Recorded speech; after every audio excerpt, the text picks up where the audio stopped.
माननीय अध्यक्ष महोदय,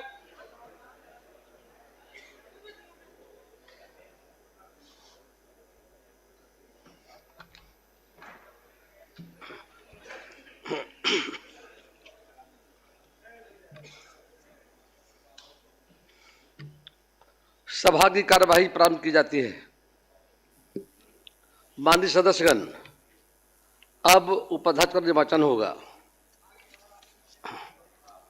माननीय सदस्यगण, बिहार विधानसभा की प्रक्रिया तथा कार्य संचालन नियमावली के नियम 10 के तहत उपाध्यक्ष का निर्वाचन होना है।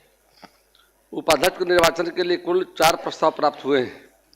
सभी प्रस्ताव एक ही माननीय सदस्य श्री नरेंद्र नारायण यादव को उपाध्यक्ष चुने जाने के संबंध में प्राप्त हुए हैं। पहले प्रस्ताव का प्रस्तावक माननीय उप मुख्यमंत्री श्री सम्राट चौधरी जी हैं एवं अनुमोदनकर्ता माननीय मंत्री श्री विजय कुमार चौधरी जी हैं। दूसरे प्रस्ताव के प्रस्तावक माननीय उप मुख्यमंत्री श्री विजय कुमार सिन्हा जी हैं एवं अनुमोदनकर्ता श्री प्रफुल्ल कुमार मांझी जी सभी से हैं। तीसरे प्रस्ताव के प्रस्तावक माननीय मंत्री श्री रमन कुमार जी हैं एवं अनुमोदनकर्ता श्री विनोद नारायण झा जी सब विषय हैं तथा चौथे प्रस्ताव का प्रस्तावक श्री राजू तिवारी जी सब विषय हैं एवं अनुमोदनकर्ता श्रीमती स्नेहलता सब विषय हैं। माननीय सदस्यगण, सभी प्रस्ताव नियमानुकूल हैं। चूंकि श्री सम्राट चौधरी जी माननीय उप मुख्यमंत्री से संबंधित प्रस्तावासन को पहले प्राप्त हुआ है, इसलिए मैं इन्हें प्राथमिकता देता हूं। श्री सम्राट चौधरी जी माननीय मुख्यमंत्री अपना प्रस्ताव प्रस्तुत करें।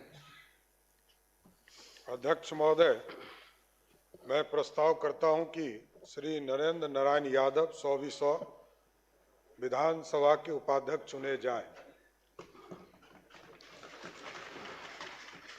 श्री विजय कुमार चौधरी माननीय मंत्री जी से आग्रह। अध्यक्ष महोदय, मैं इस प्रस्ताव का अनुमोदन करता हूं।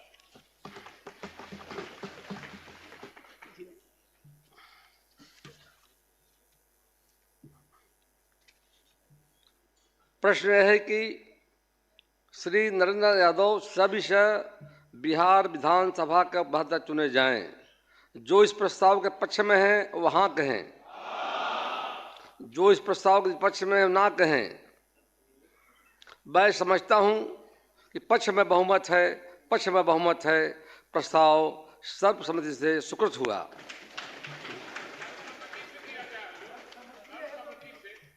हमने बोला है, हमने बताया जी। मैंने कहा प्रस्ताव सर्वसम्मति स्वीकृत हुआ। श्री नरेंद्र यादव जी सविषय सर्वसम्मति से बिहार विधानसभा के उपाध्यक्ष निर्वाचित हुए। मैं अपनी ओर से और पूरे सदन की ओर से माननीय श्री नरेंद्र बाबू को बधाई देता हूं। माननीय सदस्यगण, अब माननीय राज्यपाल के अभिभाषण के धन्यवाद प्रस्ताव पर वाद विवाद प्रारंभ होगा। माननीय सदस्य श्री राणा रणधीर जी ने राज्यपाल के अभिभाषण पर धन्यवाद प्रस्ताव पेश करने की अपेक्षा की सूचना दी है तथा माननीय सदस्य श्री रामविलास कामत जी द्वारा इसका अनुमोदन का अनुरोध किया गया है। वाद विवाद एवं सरकार के उत्तर के लिए 2 घंटे का समय उपलब्ध है। विभिन्न दलों को उनकी सदस्य संख्या के आधार पर समय का आवंटन निम्न प्रकार किया जाता है।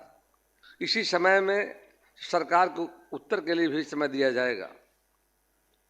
Bharatiya Janata party 44 minute, Janata Dal you 42 minute, राष्ट्रीय Janata Dal 12 minute, Lok Janshakti Party Ramvilas 9 minute, Indian National Congress 3 minute, Hindustani Awam Morcha 2 minute, AIMIM 2 minute, Rashtriya Lok Morcha 2 minute, CPI-ML 1 minute, CPI-M 1 minute, Bahujan Samaj Party 1 minute, Indian Inclusive Party 1 minute, कुल 120 मिनट। माननीय सदस्य श्री राणा रणधीर जी माननीय राज्यपाल के अभिभाषण पर अपना धन्यवाद प्रस्ताव प्रस्तुत करें। अध्यक्ष महोदय, मैं प्रस्ताव करता हूं कि सदस्यगण इस अभिभाषण के लिए राज्यपाल के कृतज्ञ हैं। माननीय सदस्य श्री रामविलास कामत जी। अध्यक्ष महोदय, माननीय राज्यपाल के अभिभाषण पर श्री राणा रणधीर द्वारा प्रस्तुत धन्यवाद प्रस्ताव का मैं अनुमोदन करता हूं।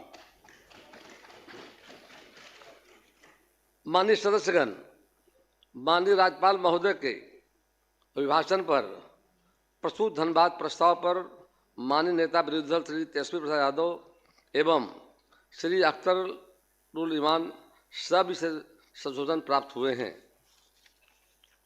माननीय सदस्य श्री राणा रणधीर जी।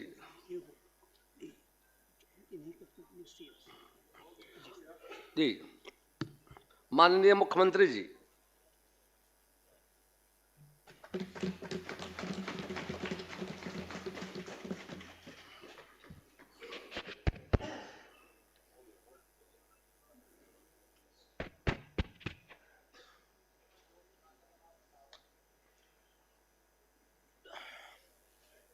अध्यक्ष महोदय, मैं सबसे पहले नवगठित विधानसभा के पहले सत्र में चुनाव जीतकर आए सभी माननीय सदस्यों का हार्दिक अभिनंदन करता हूं और उन्हें बधाई देता हूं। बिहार विधान मंडल के दोनों सदनों के संयुक्त अधिवेशन में माननीय राज्यपाल महोदय का अभिभाषण हुआ है। मैं बिहार विधानसभा के उन सभी माननीय सदस्यों को धन्यवाद देता हूं जिन्होंने माननीय राज्यपाल के अभिभाषण में भाग लिया है।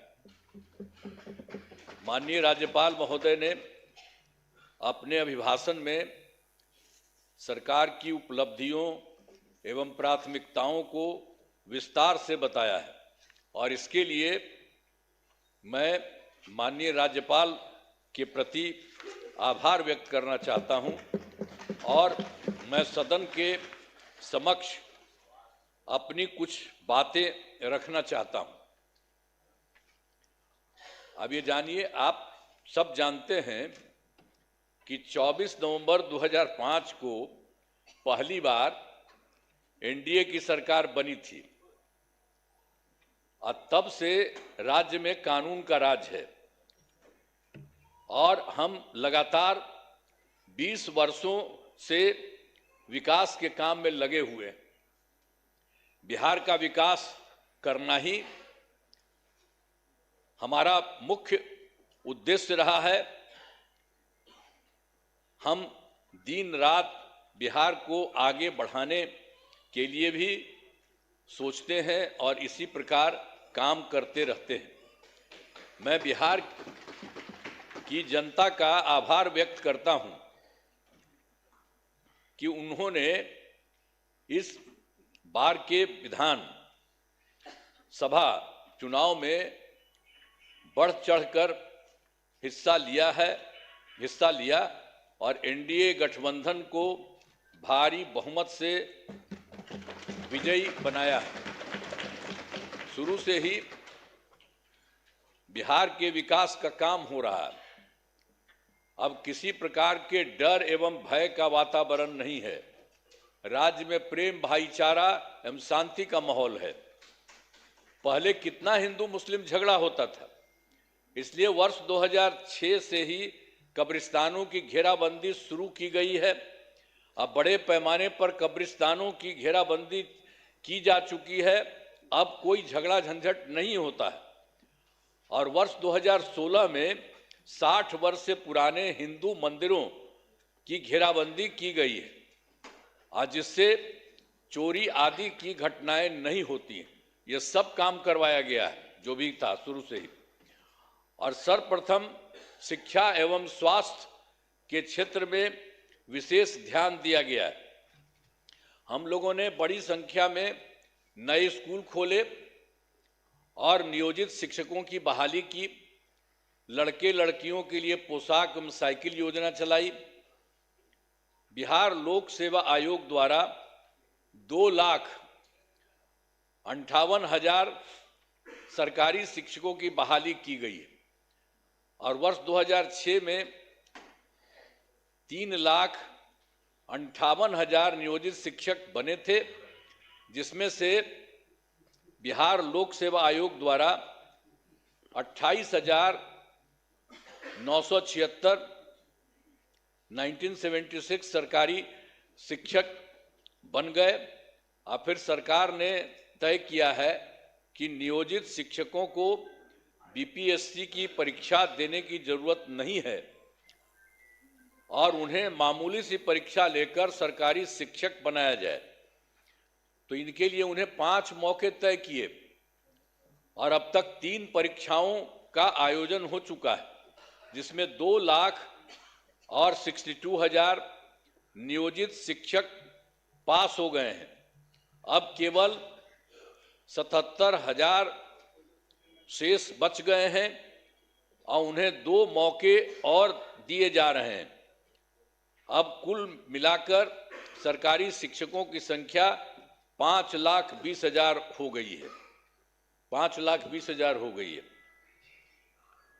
स्वास्थ्य सेवाओं में सुधार किया गया है। पहले स्वास्थ्य व्यवस्था बहुत खराब थी। प्राथमिक स्वास्थ्य केंद्रों में इलाज के लिए प्रति माह मात्र 39 मरीज ही आते थे और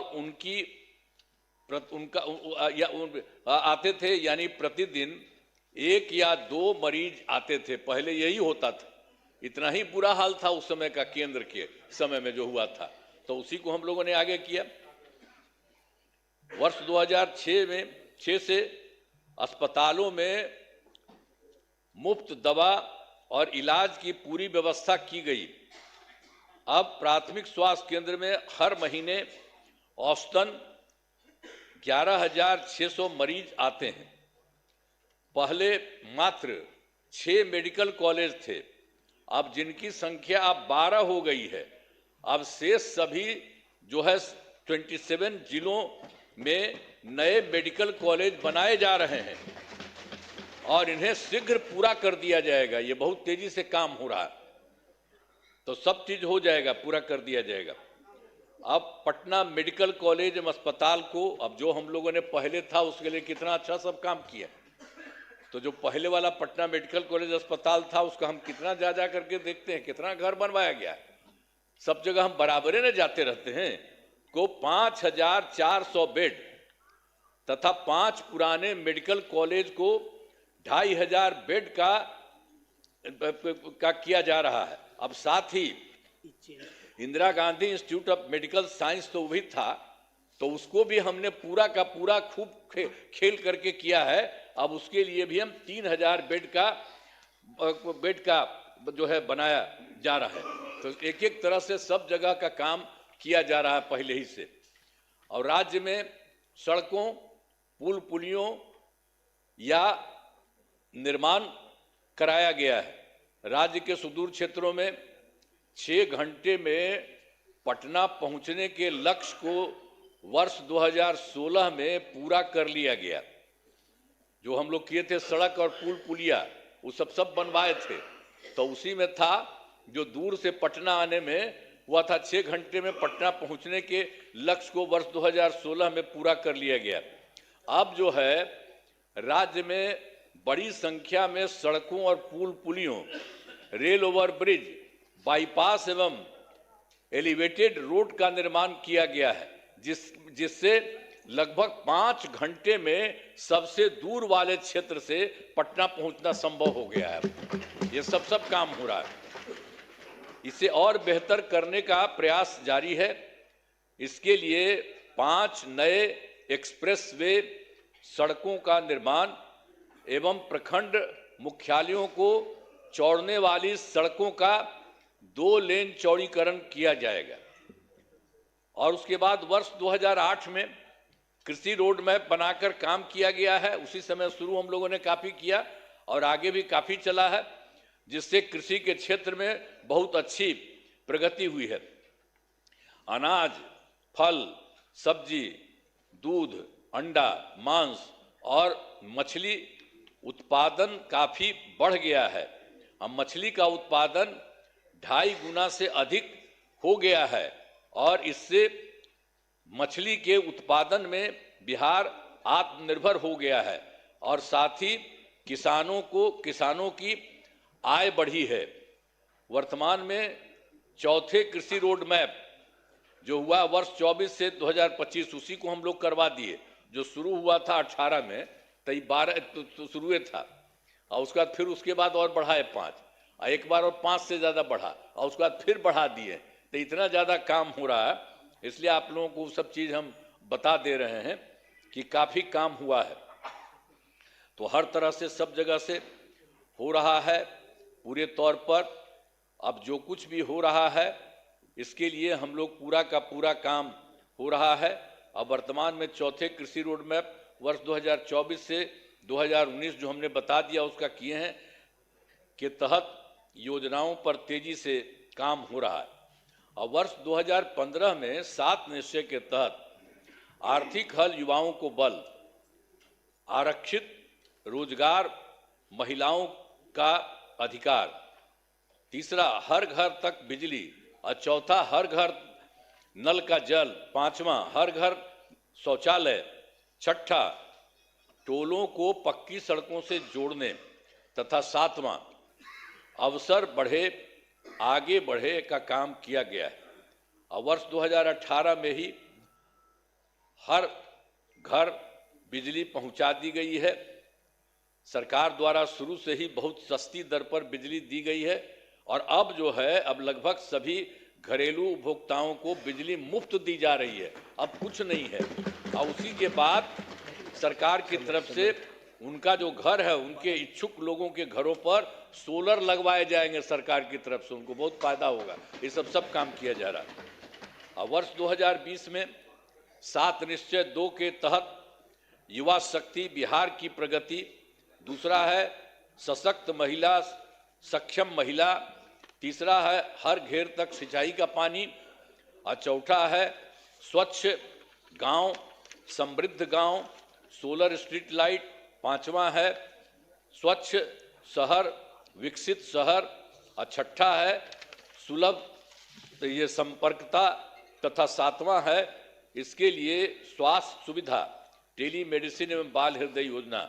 सभी पर काफ़ी काम हुआ है और जो भी काम बचे हैं उन्हें शीघ्र पूरा किया जाएगा। ये सब हो जाएगा, सब चीज़ का। और आप जानते ही हैं 2020 में और काम किए थे। 7 निश्चय 2 के तहत ही महिलाओं के लिए 10 लाख नौकरी और 10 लाख रोजगार देना शुरू किया। तो एक तो हो गया 10 लाख युवाओं को सरकारी नौकरी हो चुकी है, लेकिन जो हम लोग 10 लाख रोजगार की बात किए उसका तो एकदम सीधे धीरे बढ़ते बढ़ते अब 40 लाख लोगों को रोजगार दिया जा चुका है। तो आप सोचिए 10 20 न था, तब 10 और 40 होकर के 50 हो गया। दोनों को मिलाकर 50 लाख युवाओं को सरकारी नौकरी का रोजगार दे दिया है। अब अगले 5 वर्षों के में हम लोगों ने तय कर दिया है कि 1 करोड़ युवाओं को नौकरी एवं रोजगार देने का लक्ष्य रखा गया है। इस पर तेजी से काम होगा। तो ये जो 10 लाख युवाओं का सरकारी नौकरी है ये भी और आगे बढ़ेगा। तो ये सब हम कर रहे हैं। अगली बार 5 साल के लिए हम लोग कर दिए हैं कि उसके लिए हम लोग पूरा करेंगे 1 करोड़ युवाओं का। तो ये सब होगा। और फिर महिलाओं के लिए वर्ष 2006 में पंचायती राज संस्थाओं एवं वर्ष 2007 में नगर निकायों में महिलाओं के लिए 50% आरक्षण से शुरुआत की गई। अब तक 4 चुनाव हो गए हैं। सब कुछ शुरू में कर दिए थे हम लोगों ने कर दिए थे 16 में पंचायती राज संस्थाओं में और 7 में किए थे नगर निकायों में और सबको महिला का 50% कर दिए। वो सब तो है ही और उसका 4 चुनाव उसके अलावे भी चल रहा है, वो बहुत अच्छा हुआ। और वर्ष 2013 से पुलिस में 35% आरक्षण दिया है हम लोगों ने। अब जान लीजिए अब बिहार पुलिस में महिलाओं की संख्या देश में सबसे अधिक है। और वर्ष 2016 से महिलाओं को सभी सरकारी नौकरियों में 35% आरक्षण दिया जा रहा है।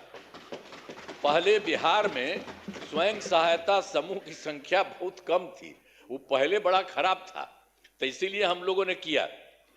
वर्ष 2006 में विश्व बैंक से कर्ज लेकर राज्य में स्वयं सहायता समूह का गठन किया और उसका नाम हम लोगों ने जीविका दिया, जीविका दीदी भी कहते हैं।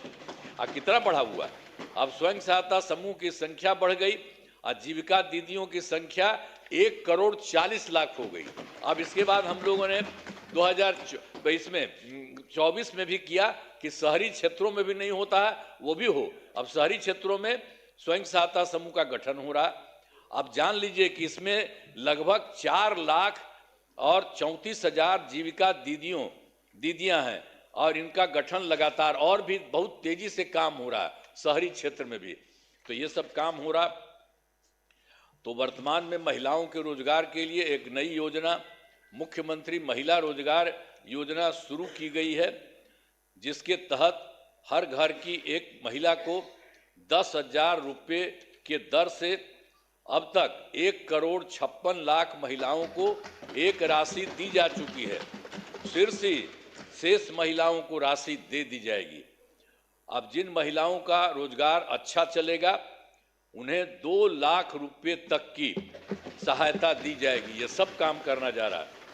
सरकार ने शुरू से ही सभी तबकों का विकास किया है, चाहे हिंदू हो, मुस्लिम हो, अपर कास्ट हो, पिछड़ा हो, अति पिछड़ा हो, दलित हो, महादलित हो, सभी के लिए काम किया गया। मुस्लिम समुदाय के लिए भी हमने काफी काम किया। मदरसों को सरकारी मान्यता दी गई है, उनके शिक्षकों को अन्य सरकारी शिक्षकों के बराबर वेतन दिया गया। अब सभी वृद्धजनों, दिव्यांगजनों और विधवा महिलाओं को मिलने वाली पेंशन की राशि 400 रुपये से अभी बढ़ा करके हम लोगों ने कर दिया है 1,100 रुपये कर दिया गया, जिससे 1,14,00,000 लोगों को फायदा हो रहा है।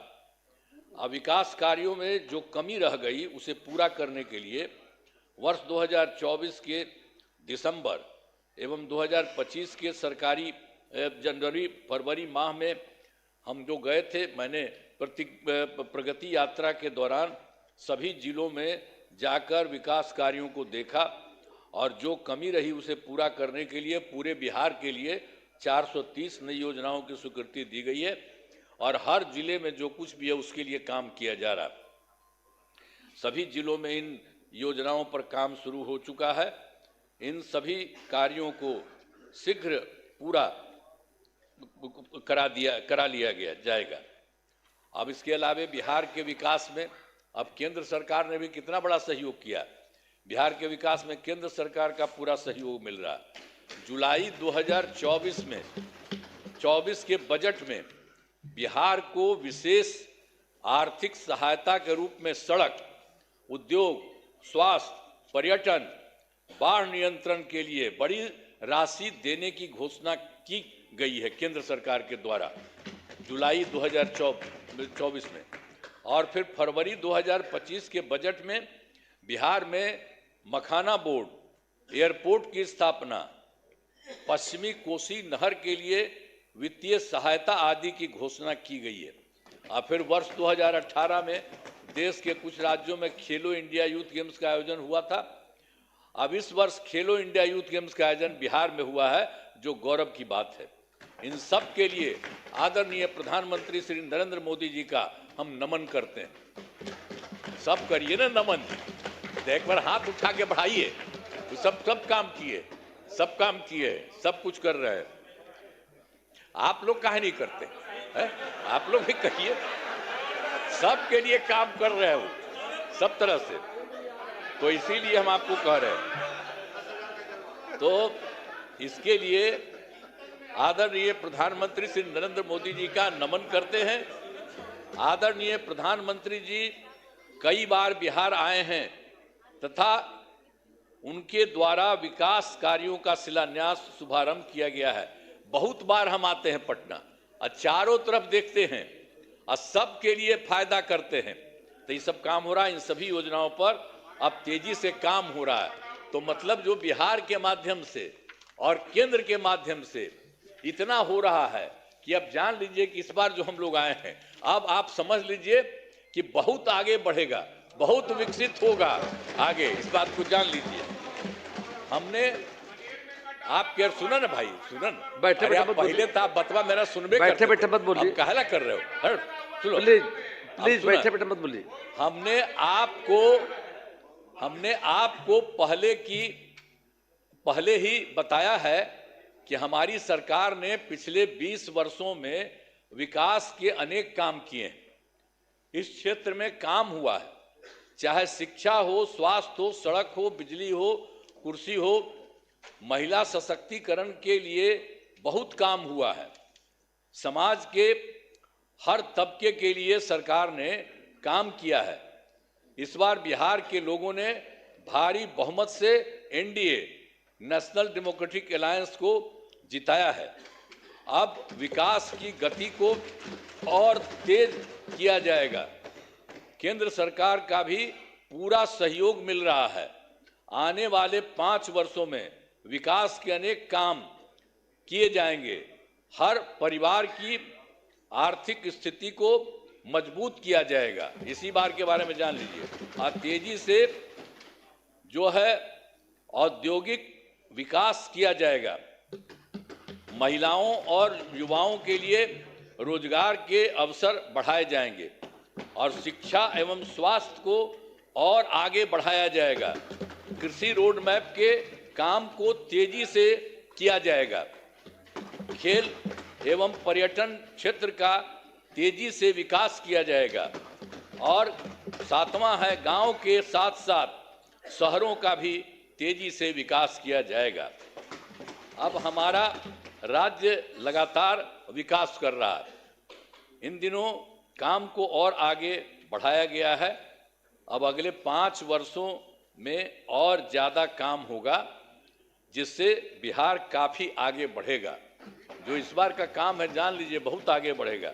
अब बिहार के विकास में केंद्र का भी पूरा सहयोग प्राप्त हो रहा है। जो आपको हम बता दिए, केंद्र सरकार भी पूरा सहयोग प्राप्त हो रहा है। तो बिहार और विकसित होगा और देश की प्रगति में महत्वपूर्ण योगदान होगा।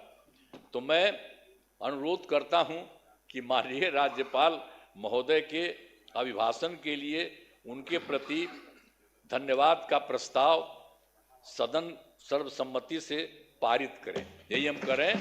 बहुत चीज़ उनको जो दिया था वो भी कर दिए हैं और ये सब आपको बता दिए हैं कि बहुत सारा काम हो रहा है और तेजी से काम हो रहा है। इन्हीं शब्दों के साथ मैं अपनी बात समाप्त करता हूं।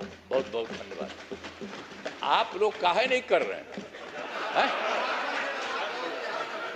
काहे नहीं कर रहे हैं? ये सब लोग कर रहे हैं। अरे भाई, अरे सब के लिए फायदा है। अरे भाई, अब हम तो 2 बार, अब तो थोड़ा थोड़ा आपको रखे हुए थे, तो कितना हम कमा किए थे। आप तो सब मेरा बतवा मान लेते थे। अब बाद में गड़बड़ की है तो हम तो छोड़ दिए, अब कभी नहीं जाएंगे। अब तो हमारा पहले का है वही रहेंगे। लेकिन जितना काम किया है तो आप काहे नहीं करेंगे? आपको कौन चीज बना था? तो इतना जो काम हुआ है तो आपको भी याद रखिए। समझ गए ना? तो इन्हीं शब्दों के साथ बाकी सब कर रहे हैं ना, तो हाथ उठा के बताइए। बहुत बहुत बधाई। हाथ दीजिए आप लोग। माननीय नेता विरोधी दल श्री तेजस्वी प्रसाद यादव अपना पक्ष रखें। नेता विरोधी दल सदन में नहीं हैं। यह प्रस्ताव मूव नहीं हुआ। राष्ट्रीय जनता दल से माननीय सदस्य श्री कुमार सर्वजीत जी की सूचना आई है। माननीय सदस्य श्री कुमार सर्वजीत जी अपना पक्ष रखें। आपका समय 12 मिनट है।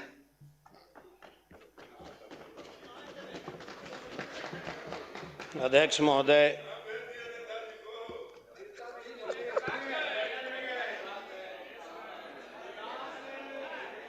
महोदय, सबसे पहले मैं आपको बहुत शुभकामना देता हूं, बहुत बधाई देता हूं। 56 वर्ष के बाद एक अति पिछड़ा का बेटा इस सदन के अध्यक्ष पे विराजमान हुए हैं। हम अपनी पार्टी की ओर से और बिहार के तमाम अति पिछड़ा दलितों के तरफ से आपको हम बहुत शुभकामना देते हैं महोदय। महोदय, हम चौथी बार इस सदन के सदस्य बने हैं। हर चुनाव में तरह तरह का महोदय अनुभव प्राप्त हुआ। अभी जैसे माननीय मुख्यमंत्री ने कहा कि हाथ क्यों नहीं उठा रहे, हम लोग इसलिए नहीं उठाए महोदय कि माननीय मुख्यमंत्री की बात बड़ी दुविधा वाली रहती है। जब हमको उधर बुलाते थे उस समय शिक्षा देते थे कि भाजपा देश का संविधान ही समाप्त कर देगा, और जब इधर आते तो हाथ उठाने कहते हैं। तो इनका बतवा हम कौन वाला माने? कोई तो ऐसा बात रहे जो माने। खैर महोदय, चुनाव में मैं अनुभव आपको बता रहा था। इस चुनाव में एक अलग सा अनुभव महसूस हुआ। चूंकि लोकतंत्र है, लोकतंत्र से ही देश और सारे राज्य चलते हैं। पहली बार हमने देखा महोदय, तो बधाई माननीय मुख्यमंत्री ने बिहार के सभी वोटर्स को दिया ही है। हमने पहली बार देखा इस इलेक्शन में दूसरे राज्यों से बड़े पैमाने पे ट्रेनें चली, और जो ट्रेन चली प्रचंड बहुमत आपको मिला, इसके लिए बधाई देता हूं। महिला सशक्तिकरण के लिए इलेक्शन के समय में आपने 10,000 रुपया महिलाओं को मजबूती के लिए दिया, इसके लिए भी आपको बधाई देता हूं। लेकिन एक आग्रह जरूर करेंगे महोदय कि जिन महिलाओं को बिहार में 10,000 पैसा मिला, फरवरी के महीने में जब सदन चले तो माननीय मुख्यमंत्री ये जरूर बता दें सदन को कि बिहार के कितने महिलाओं को उस पैसा से सशक्तिकरण मिला है, कितनी मजबूती मिली। ये हम आग्रह करेंगे अध्यक्ष महोदय। हम चाहते हैं कि अगर मुख्यमंत्री गरीबों के हितैषी हैं तो उस 10,000 का उपयोग हुआ कि सदुपयोग हुआ, ये बिहार की जनता और बिहार के सभी माननीय सदस्य इस बात को जानना चाहते हैं महोदय। बहुत सारे हमने देखा महोदय, करीबन 46 से 47 लाख वोटरों का नाम भी कटा। बड़ा लोग हल्ला करते थे, बांग्लादेशी है, बांग्लादेशी है। 46 से 47 लाख में एक भी बांग्लादेशियों का कोई रिकॉर्ड सरकार ने बिहार वासियों के सामने नहीं रखा। सत्ता आपकी है, हम लोग सबको साथ में चलना है। हर व्यक्ति चाहता है, हर जनप्रतिनिधि चाहता है कि बिहार का विकास हो। अभी एक चीज देख रहा हूं महोदय, अभी तक हम लोगों ने सुना था अध्यक्ष महोदय, जैसे आपके जब पुत्र की प्राप्ति हुई तो आपने बड़ी उमंग से, बड़ी खुशी से आप अपने बेटे का नाम रखा, उसी नाम से लोग पुकारते। हम अभी अखबारों में देखते हैं पत्रकार के साथी हमारे सम्राट भाई के पिताजी ने सम्राट नाम रखा, और कितनी खुशी होती होगी कि मेरा बेटा का नाम एक राजा के स्वरूप है, और पद भी मिला। अब पत्रकार के साथी कुछ न कुछ इनके साथ गड़बड़ कर रहे हैं, इनका नाम रख दिया बुलडोजर बाबा। हम पहली बार जाने हुजूर कि किसी बेटा का नाम आजकल पत्रकार भी रखने लगे, पहली बार देखा हम।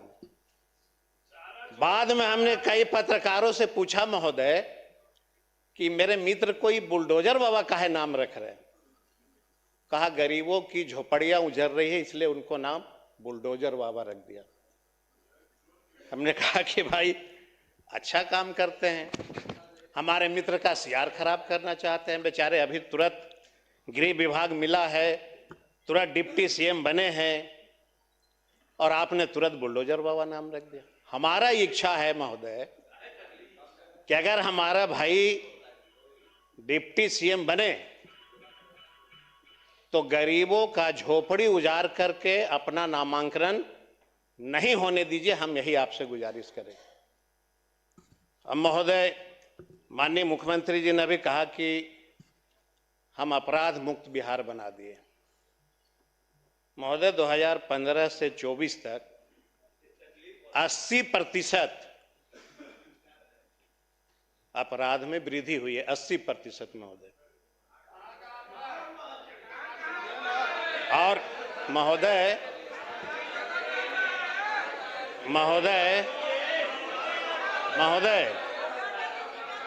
अभी हमने आपको कहा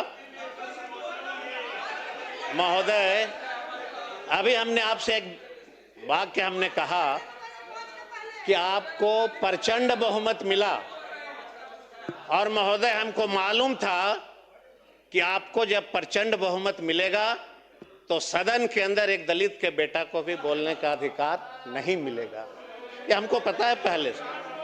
अब लोगों को गलतफहमी हो गई है महोदय, लोगों को गलतफहमी ये हो गई महोदय, लोकतंत्र में सदन और सड़क, लोकतंत्र में सदन और सड़क महोदय दोनों है।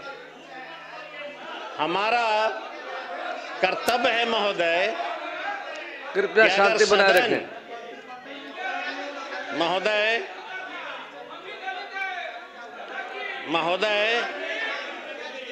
हमारा आग्रह होगा महोदय, लोकतंत्र में विपक्षी सरकार का अंग होता है। अगर आपको प्रचंड बहुमत प्राप्त हुआ तो यह तय मानिए कि सड़क जो है सूनी पड़ी है, और जब सड़क सूनी हो जाती है महोदय तो सरकार जो होती है वो बेकाबू हो जाता है। लेकिन हम आपको इस सदन के माध्यम से वचन देता हूं बिहार की जनता को कि जब तक हम लोग हैं विपक्ष में, हम बिहार की सड़कों को सूनी नहीं होने देंगे महोदय। हम संघर्ष करेंगे। संघर्ष आप के अपना साथ पक्ष रखें, आपका समय निर्धारित है, कृपया टोका टोकी न करें। महोदय एक विधायिका कह रही हैं, हमको याद है महोदय जब हमारी सरकार थी वही महोदया सायरन लगा के चलती थी। आज हम ही को कह रही हैं कि लड़ाई करना चाहते हैं। हम बहुत ज्यादा हम नहीं बोलना चाहते हैं आपको महोदय। माननीय मुख्यमंत्री ने कहा कि हमने अस्पताल बनाया, इसमें कहीं से कोई दो मत नहीं है महोदय। हम माननीय मुख्यमंत्री से आग्रह करना चाहते हैं महोदय, आप भी वहां से लगातार 40 वर्षों से एमएलए हैं महोदय, अभी अध्यक्ष पद पे विराजमान हुए हैं। एक बार गया का अस्पताल जरूर अपने विभाग से मगध मेडिकल कॉलेज को विजिट करा लीजिए। जाने के बाद ऐसा लगता है जैसे हम लोग किसी दलित के मोहल्ले में पहुंच गए। ऐसी स्थिति है महोदय अस्पताल का, ऐसी स्थिति है महोदय कि मैं आपको बता नहीं सकता। और महोदय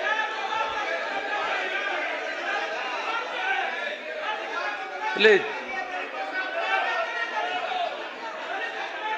कृपया शांति बनाए रखें। महोदय प्लीज प्लीज मैं महोदय मैं आग्रह है महोदय। शांति।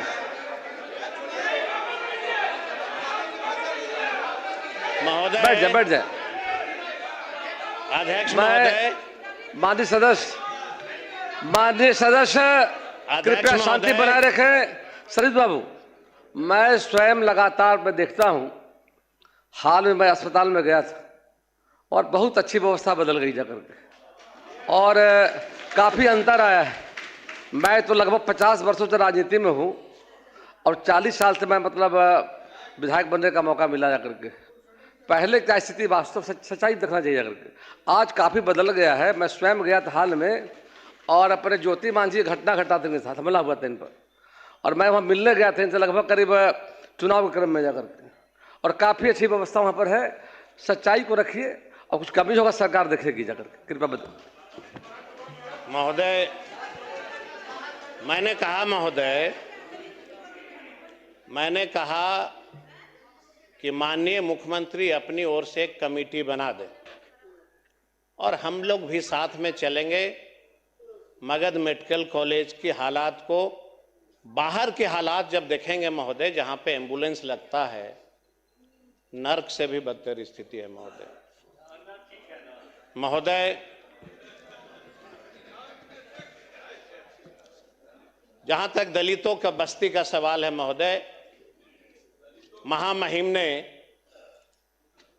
कहा कि नली और गली बनी। चौथी बार मैं सदस्य बन के आया हूं। 3 बार मैं अपने क्षेत्र में कभी भी वोट मांगने महोदय नहीं गया था। पहली बार मुझे वहां पे जाने का मौका मिला और मैंने जो दलितों की बस्तियों की हालात देखा हूं, आज भी मैं दावे के साथ कह सकता हूं महोदय। बैठ जाइए, आप बोलिए, प्लीज बैठ जाइए। रत्नेश बोलिए, बोल रहे हैं, अरे भाई बोल रहे हैं प्रसाद, बोलिए। महोदय, मैं आपके माध्यम से, बोलने दीजिए ना, आपके माध्यम से, बोल रहे हैं, Please, आपके बैठिए। माध्यम से मैं कहना चाहूंगा, कुमार सर्वजीत को उसी दलित के कोख से ही पैदा हुआ है, क्या दूसरे जात से पैदा हुआ है? और इन्होंने मेरी अनुमति जो, से, प्लीज, मैंने अनुमति दिया है। इन्होंने जो हरकत किया है दलितों के साथ, इसको आने वाले समय माफ नहीं करेगा दलित। बैठ जाइए, आइए बोलिए।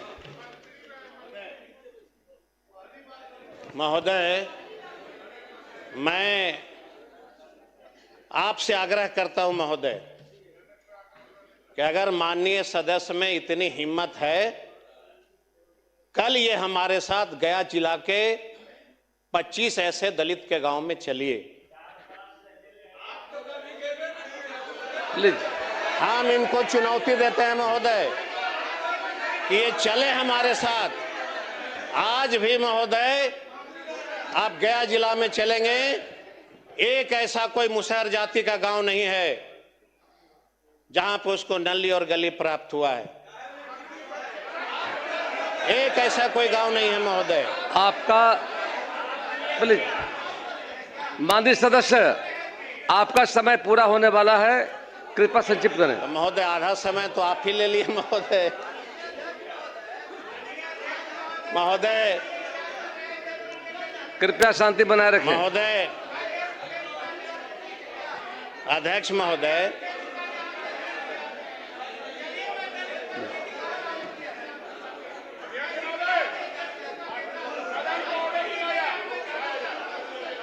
अध्यक्ष महोदय, प्लीज बैठ जाइए,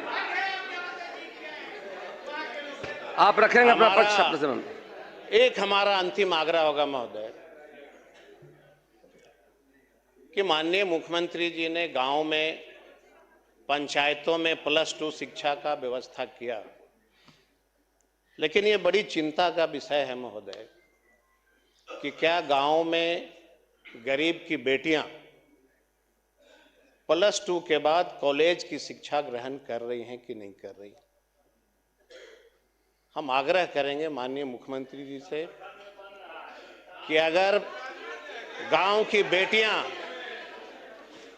अगर +2 के बाद शिक्षा ग्रहण नहीं कर रही हैं, मुझे जहां तक जानकारी है महोदय, 90% बेटियां +2 के बाद कॉलेज ग्रहण नहीं कर रही हैं। हमारा जो विधानसभा है महोदय, बोधगया विधानसभा, फतेहपुर एक ब्लॉक है जहां पे महोदय गया की दूरी लगभग 80 किलोमीटर के आसपास पड़ता है, सराउंडिंग। हम माननीय मुख्यमंत्री से आग्रह करते हैं महोदय कि अगर आप बेटियों के प्रति सच में सजग हैं तो बेटियों को पढ़ने के लिए वहाँ पे कॉलेज की स्थापना करिए। हमारा पूरा इलाका जो है झारखंड से जुटा हुआ है महोदय, पूरा जंगली इलाका है महोदय। अगर वहाँ पे बनता है तो हम लोग को भी अच्छा लगेगा, माननीय मुख्यमंत्री का सपना साकार होगा महोदय। आप समाप्त करें, आपका समय धन्यवाद समाप्त महोदय। हुआ। माननीय सदस्य श्री राणा रणधीर जी, आपका समय 10 मिनट है।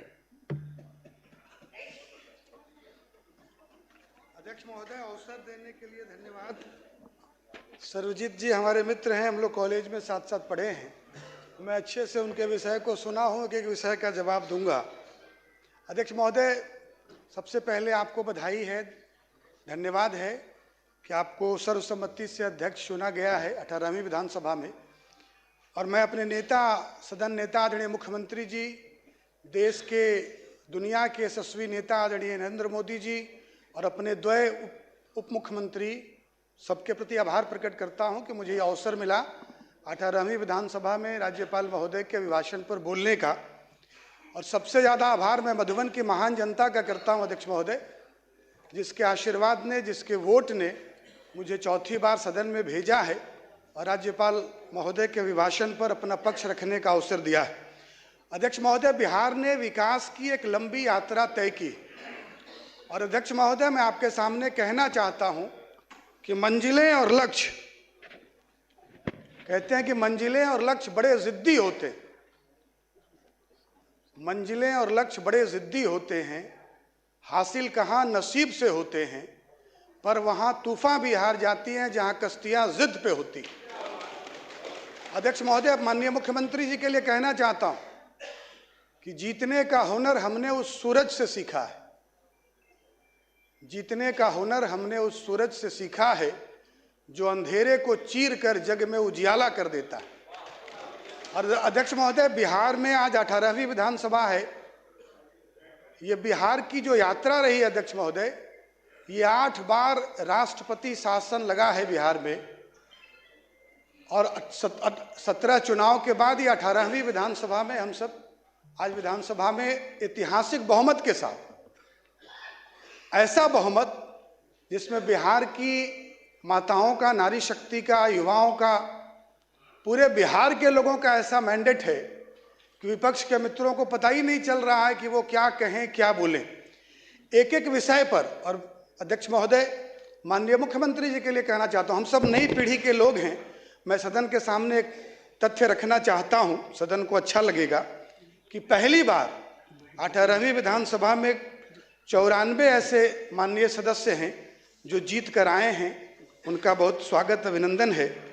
दूसरी बार जीतने वाले ऐसे 60 लोग हैं, तीसरी बार जो जीत कर आए हैं ऐसे 40 लोग हैं, चौथी बार जीतने वाले 18 लोग हैं, पांचवी बार जीतने वाले 11 लोग हैं, छठी बार जीतने वाले 12 लोग हैं और 7वीं बार जीतने वाले 3 लोग हैं, 8वीं बार जीतने वाले 3 लोग हैं, 9वीं बार जीतने वाले माननीय अध्यक्ष महोदय और आदरणीय विजेंद्र यादव जी, जिनको देखकर हम सब पूरा सदन सीखता रहता है, और 10वीं बार जीतने वाले एक सदस्य आदरणीय हरिनारायण बाबू।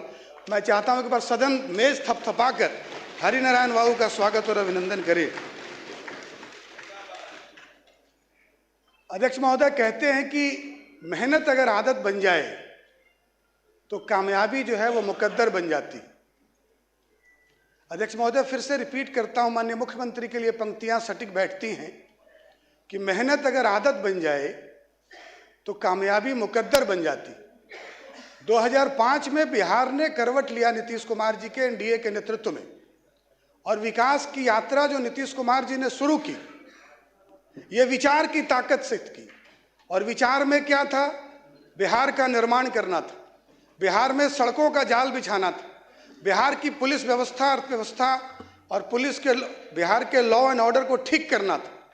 और उस विचार की ताकत ने एनडीए सरकार के मुखिया नीतीश कुमार जी को, और हमारे सदन के अभी सदस्य नहीं रहे, हमारे पूर्व उप मुख्यमंत्री आदरणीय सुशील मोदी जी को भी याद करना चाहता हूं, इस सदन के माध्यम से उनको श्रद्धांजलि देना चाहता हूं कि 23,000 करोड़ के बिहार को नीतीश कुमार जी के नेतृत्व ने, स्वर्गीय सुशील कुमार मोदी जी एनडीए के नेतृत्व ने 3,17,000 करोड़ का बिहार बनाने का काम किया। अध्यक्ष महोदय, कहते हैं कि मंजिलें, और कहते हैं कि यूं ही नहीं मिलती है राही को मंजिल। हमारे मित्र ने कहा, आपको धन्यवाद दिया और कहा कि 56 वर्षों के बाद पहली बार बिहार विधानसभा के अध्यक्ष कोई अति पिछड़ा बने। मैं अपने मित्र से कहना चाहता हूं, भाई सर्वजीत जी से, किसी सदन में कर्पूरी ठाकुर जी मुख्यमंत्री रहे, जननायक कर्पूरी ठाकुर जी रहे, आपकी भी सरकार थी, महागठबंधन की सरकार थी, आपने चिंता नहीं किया। नरेंद्र मोदी की सरकार ने स्वर्गीय कर्पूरी ठाकुर जी को भारत रत्न देने का काम किया है। अभी हमारे मित्र को चिंता थी कि दलित को सदन में भारतीय जनता पार्टी एनडीए गठबंधन से जितने दलित जीत कर आए हैं, आप डाटा उठाकर देख लीजिए, आपको समझ में आएगा कि एनडीए सरकार कैसे समाज के सभी तबकों का ख्याल रखती है। ये सबका साथ सबका विकास करने वाली सरकार है, ये न्याय के साथ विकास करने वाली सरकार है। और इस सरकार ने क्या क्या विकास के लिए काम किए हैं, जनता ने उस पर मुहर लगाई। किस प्रकार से बिहार का जीएसडीपी मैं रखना चाहता हूं सदन के सामने कि 2023-24 में ये बढ़कर 8,54,449 करोड़ तक पहुंच गया। इसको प्रतिशत में लें तो ये प्रतिशत जीडीपी का बिहार के स्थिर कीमतों पर विकास दर 9.2% है और वर्तमान कीमतों पर 14.5% की बढ़ोतरी दर्ज की गई। अध्यक्ष महोदय, राज्य के प्रति व्यक्ति का आय बढ़ा है अध्यक्ष महोदय, और ये आय बढ़कर करंट प्राइस पर 66,828 हुआ है अध्यक्ष महोदय, और स्थिर प्राइस पर, कांस्टेंट प्राइस जिसको कहते हैं, उस पर 36,333 हो चुका है। इसका अर्थ है अध्यक्ष महोदय कि राज्य की आमदनी बढ़ी है, राज्य में निवेश बढ़ा है और संसाधन मजबूत हुए हैं। अध्यक्ष महोदय, महिला सशक्तिकरण में तो माननीय मुख्यमंत्री जी ने बताया कि बिहार ने मिसाल कायम किया है।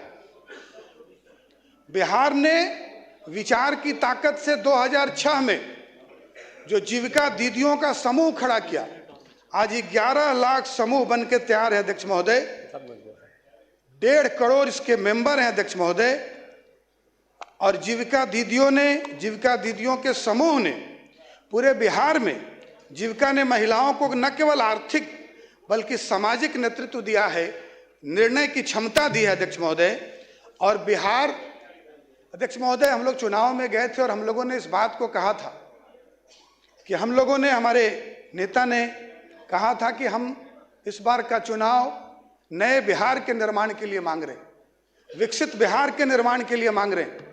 और बिहार की जनता ने जिस प्रकार का बहुमत दिया अध्यक्ष महोदय, ये इस बात को दर्शाता है कि बिहार की जनता ने एनडीए के लिए प्रचंड बहुमत देने का काम किया है। इस सदन के माध्यम से बिहार की महान जनता को भी नमन करना चाहता हूं अध्यक्ष महोदय।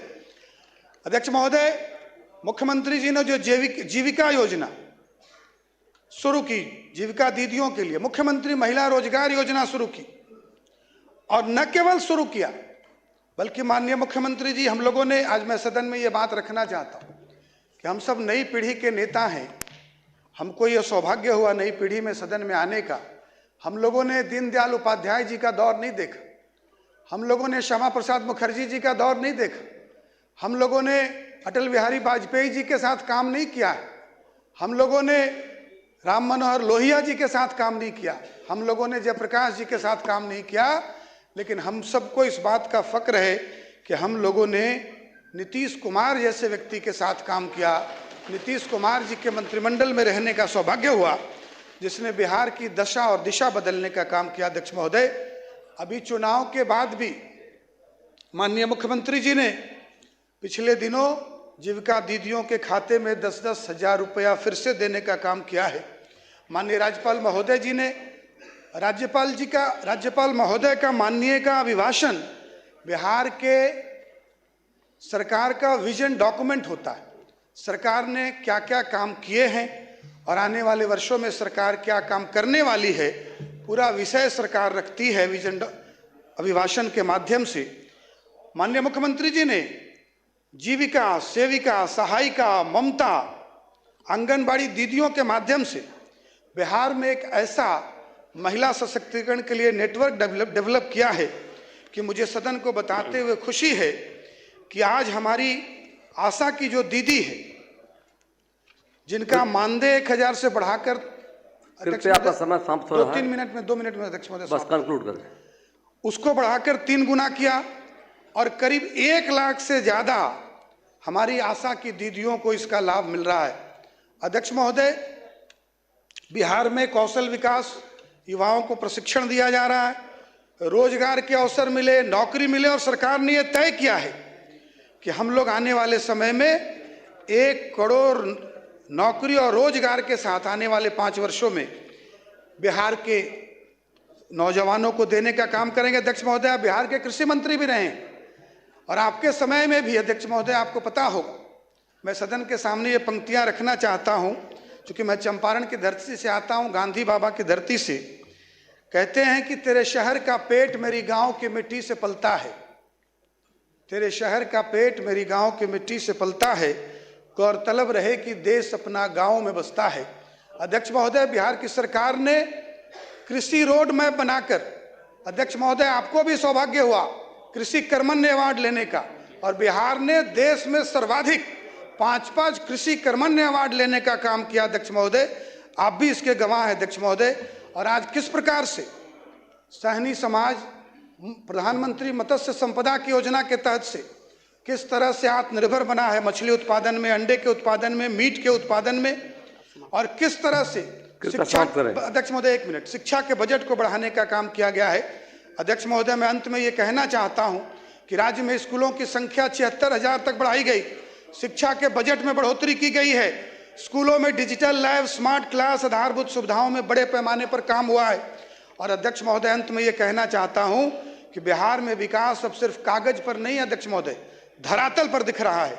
महिलाएं सशक्त हो रही हैं, नौजवान प्रशिक्षित होकर रोजगार पा रहे हैं, गाँव में सेवाएं मजबूत हुई हैं, अर्थव्यवस्था बढ़ी है। और आज इस सदन के माध्यम से मैं मुख्यमंत्री जी के नेतृत्व में आने वाले 5 वर्षों में बिहार के आर्थिक उत्थान, सामाजिक न्याय, युवा नारी शक्ति के स्वर्णिम काल होने वाले हैं। अध्यक्ष महोदय, आपको बहुत बहुत धन्यवाद, अवसर देने के लिए धन्यवाद, बहुत बहुत धन्यवाद। मैं सदन को एक महत्वपूर्ण सूचना देना चाहता हूं। मेरे विधानसभा क्षेत्र गया जी के अंतर्गत अनुग्रह नारायण मगध मेडिकल कॉलेज अस्पताल गया जी में बिहार के लोकप्रिय माननीय मुख्यमंत्री नीतीश कुमार जी के प्रयास से देश के लोकप्रिय माननीय प्रधानमंत्री श्री नरेंद्र दामोदर दास मोदी जी ने 3 एकड़ में पुराने के अलावा सुपर स्पेशलिस्ट अस्पताल मगध क्षेत्र के नागरिकों के लिए बेहतर स्वास्थ्य सुविधा उपलब्ध कराने के लिए 200 करोड़ की लागत से 1 साल पहले भारत सरकार के माननीय केंद्रीय स्वास्थ्य मंत्री श्री JP नड्डा जी गया जी आए थे और उन्हें अपने हाथों से 3 एकड़ में बना अस्पताल जो हमारा है उन्हें एक नया शुरू हो गया जा करके है। उसमें माननीय उप मुख्यमंत्री सम्राट चौधरी जी आए थे, विजय कुमार सिन्हा जी आए थे, माननीय मंत्री मंगल पांडे शर्मा आए थे। यानी हमारे क्षेत्र में पुराना अस्पताल था ही, और माननीय मुख्यमंत्री जी के प्रयास से देश के माननीय प्रधानमंत्री जी ने मगध क्षेत्र के लोगों के लिए बेहतर स्वास्थ्य सुविधा के लिए 3 एकड़ में 200 करोड़ का लागत से अस्पताल शुरू कराने का काम किया है। अब सदन को बताना चाह रहे थे, इसलिए संजीत भाई को मालूम भी रहे, आप जाके जरूर देखें जा करके। उसमें आप नहीं गए होंगे, पुराने वाले में जा रहे होंगे। तो नया जो बना है बहुत शानदार बना जा करके है, जिसकी प्रशंसा हर जगह हो रही है। आगे हम बिल्कुल मैं चलूँगा, सदन के बाद सदन समाप्त होता है मैं साथ चलूँगा आपके जाकर। माननीय सदस्य श्री मनोहर प्रसाद सिंह जी, आपका समय 3 मिनट है। एक चीज जो इस सदन में महसूस हो रहा है कि आपके आसन पर आते ही गया का मामला, गया के सदस्य, गया के मुद्दे ही सदन पर हावी हो गए।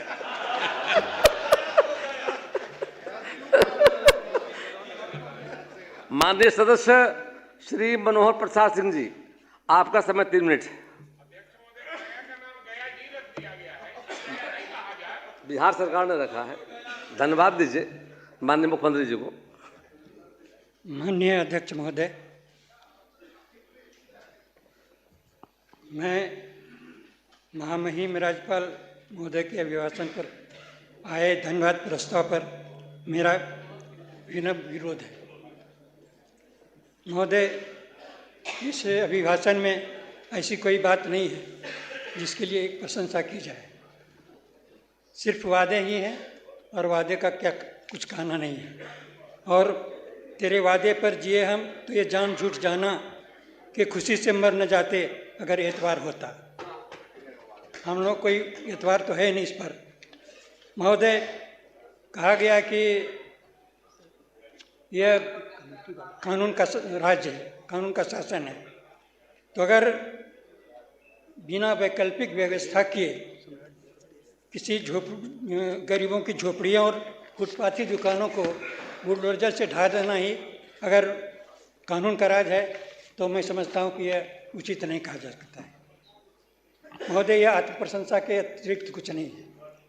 महोदय, कहा गया कि 1,26,000 पुलिसकर्मियों की संख्या और 1,380 थाने खोले गए।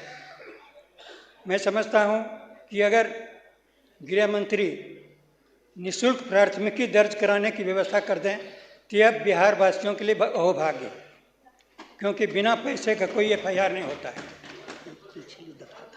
महोदय, स्वास्थ्य के विषय में कहा गया कि पहले शुरुआती समय में 39 मरीज आते थे।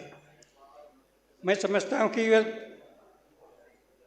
यह सरकार की शुरुआत कहाँ से है, क्योंकि 20 वर्षों से तक यही सरकार है, माननीय नीतीश कुमार जी की ही सरकार है, तो शुरुआत कहाँ से है। महोदय, जहाँ अस्पतालों में न डॉक्टर है, न नर्स है, न दवाइयाँ न प्रसव की व्यवस्था है, न एम्बुलेंस है, ऑक्सीजन की भी व्यवस्था नहीं है।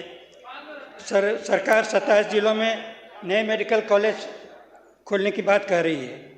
तो इसके लिए मैं यही कहना चाहूँगा कि हमको मालूम है जन्नत की हकीकत, लेकिन दिल को बहलाने को गालिब ख्याल अच्छा है, क्योंकि खाली पुलाव दिया जा रहा है। महोदय, सड़कें बनी है, इसमें निसंदेह सड़कें बनी है, लेकिन 29 से 30 पुल के ध्वस्त होने का कीर्तिमान भी इसी सरकार में मिला है, इसी सरकार को मिला है। और यह सरकार इसलिए भी इस पुल और ध्वस्त होने का एक कारण है जो उसकी गुणवत्ता में कमी है। महोदय, हमारे यहाँ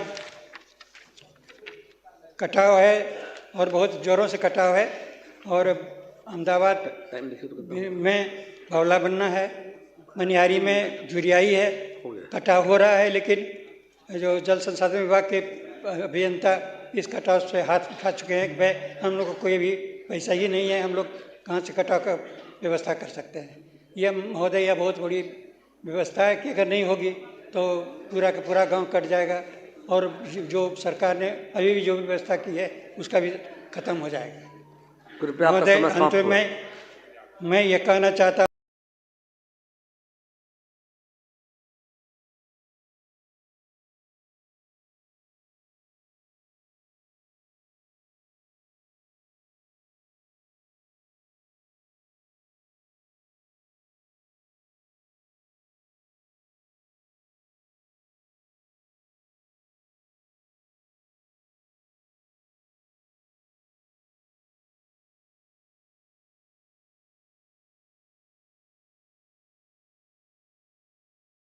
कि जो सरकार है अपने अंतर्द्वंद्वों से ही सरकार ने बड़ी अपनी शक्ति दिखाई थी और राष्ट्रीय स्तर पर इसका चर्चा हुआ कि बिहार में जाति आधारित गणना हुआ।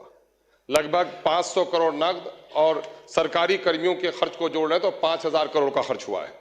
लेकिन आज जिन लोगों को सर्वे इसलिए कराया गया था कि जिन लोगों की हालत खराब है उनको अच्छा किया जाए, लेकिन उसमें अकलियतों की 2 लाख नौकरी और शेड्यूल कास्ट की 1 लाख नौकरी खत्म कर दी गई है, उस पर कोई चर्चा नहीं हुआ। बिहार को अगर विशेष राज्य का दर्जा या सेंटर से कोई पैकेज मिलता है तो वो गरीबी की वजह से, और सबसे बुरा हाल सीमांचल का है, और सीमांचल के बारे में एक शब्द भी इसमें नहीं कहा गया है। AMU और एम्स जैसे संस्थाओं को सीमांचल की जरूरत है, उस पर कोई बात नहीं की गई है। रिबनू में व्यापक भ्रष्टाचार है, पूरे तौर पर रिबनू के कर्मचारी लोगों को लूट रहे हैं। साइकिल, पोशाक, मध्याह्न भोजन सब जोड़ लें, जितना आप देते हैं उससे कई गुना ज्यादा रैयतों से लोग वसूल कर रहे हैं, उस पर कोई कार्रवाई नहीं हो रही है। हेल्थ के मामले में अगर आप देखेंगे, मेरे विधानसभा क्षेत्र और सीमांचल की यही हालत है कि मेरे यहाँ 35 डॉक्टर होना चाहिए 5 लाख आबादी में, सिर्फ 11 डॉक्टर हैं। क्या आज के दिन में भी हमारे साथ यही नाइंसाफी रहेगी? एजुकेशन का हाल चौपट है।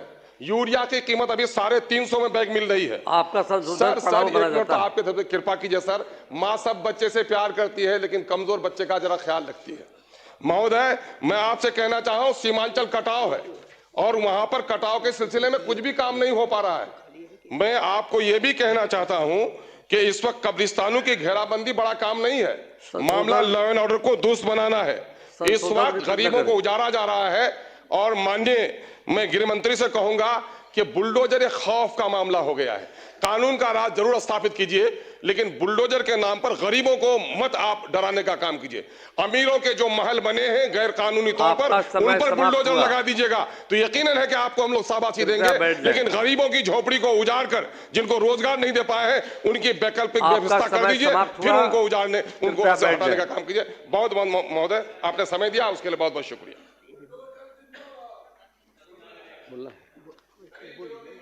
आपका संशोधन पढ़ा हुआ माना गया है। माननीय उप मुख्यमंत्री श्री विजय कुमार सिन्हा जी।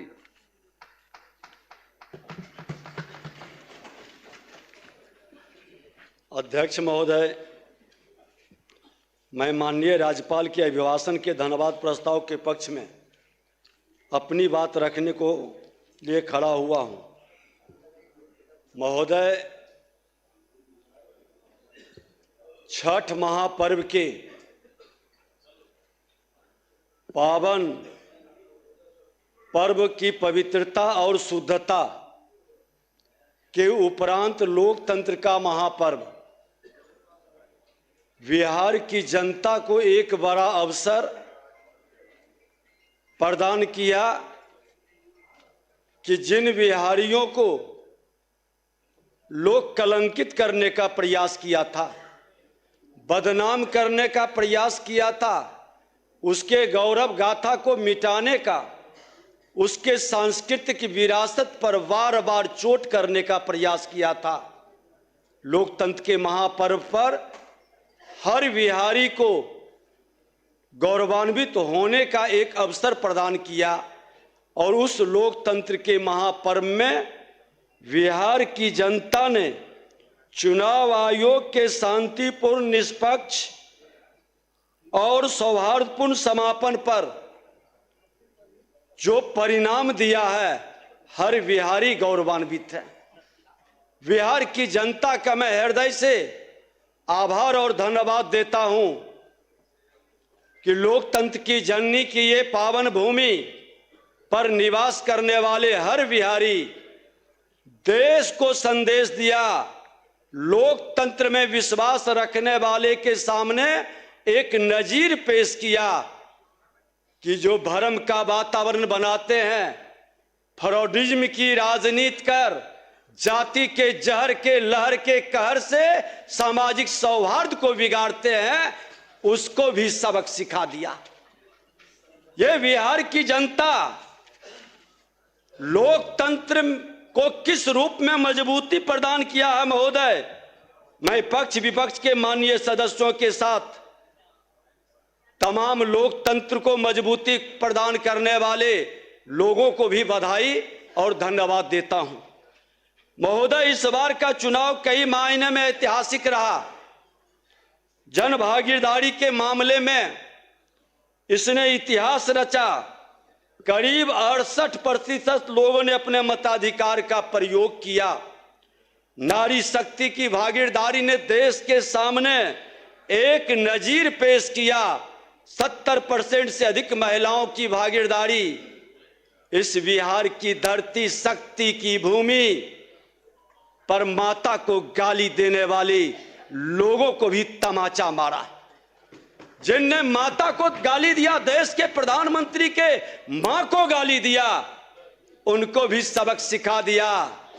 जिसने हमारे लोक आस्था के महापर्व छठ मैया को ड्रामा कहा, बिहार के लोक आस्था के महापर्व छठ मैया को ड्रामा कहा।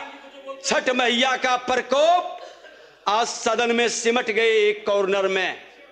छठ मैया जैसे पर्व पर हमारी रामचरित्र मानस पर प्रश्न उठाने वाले आज मां जानकी की धरती की शक्ति जगी है।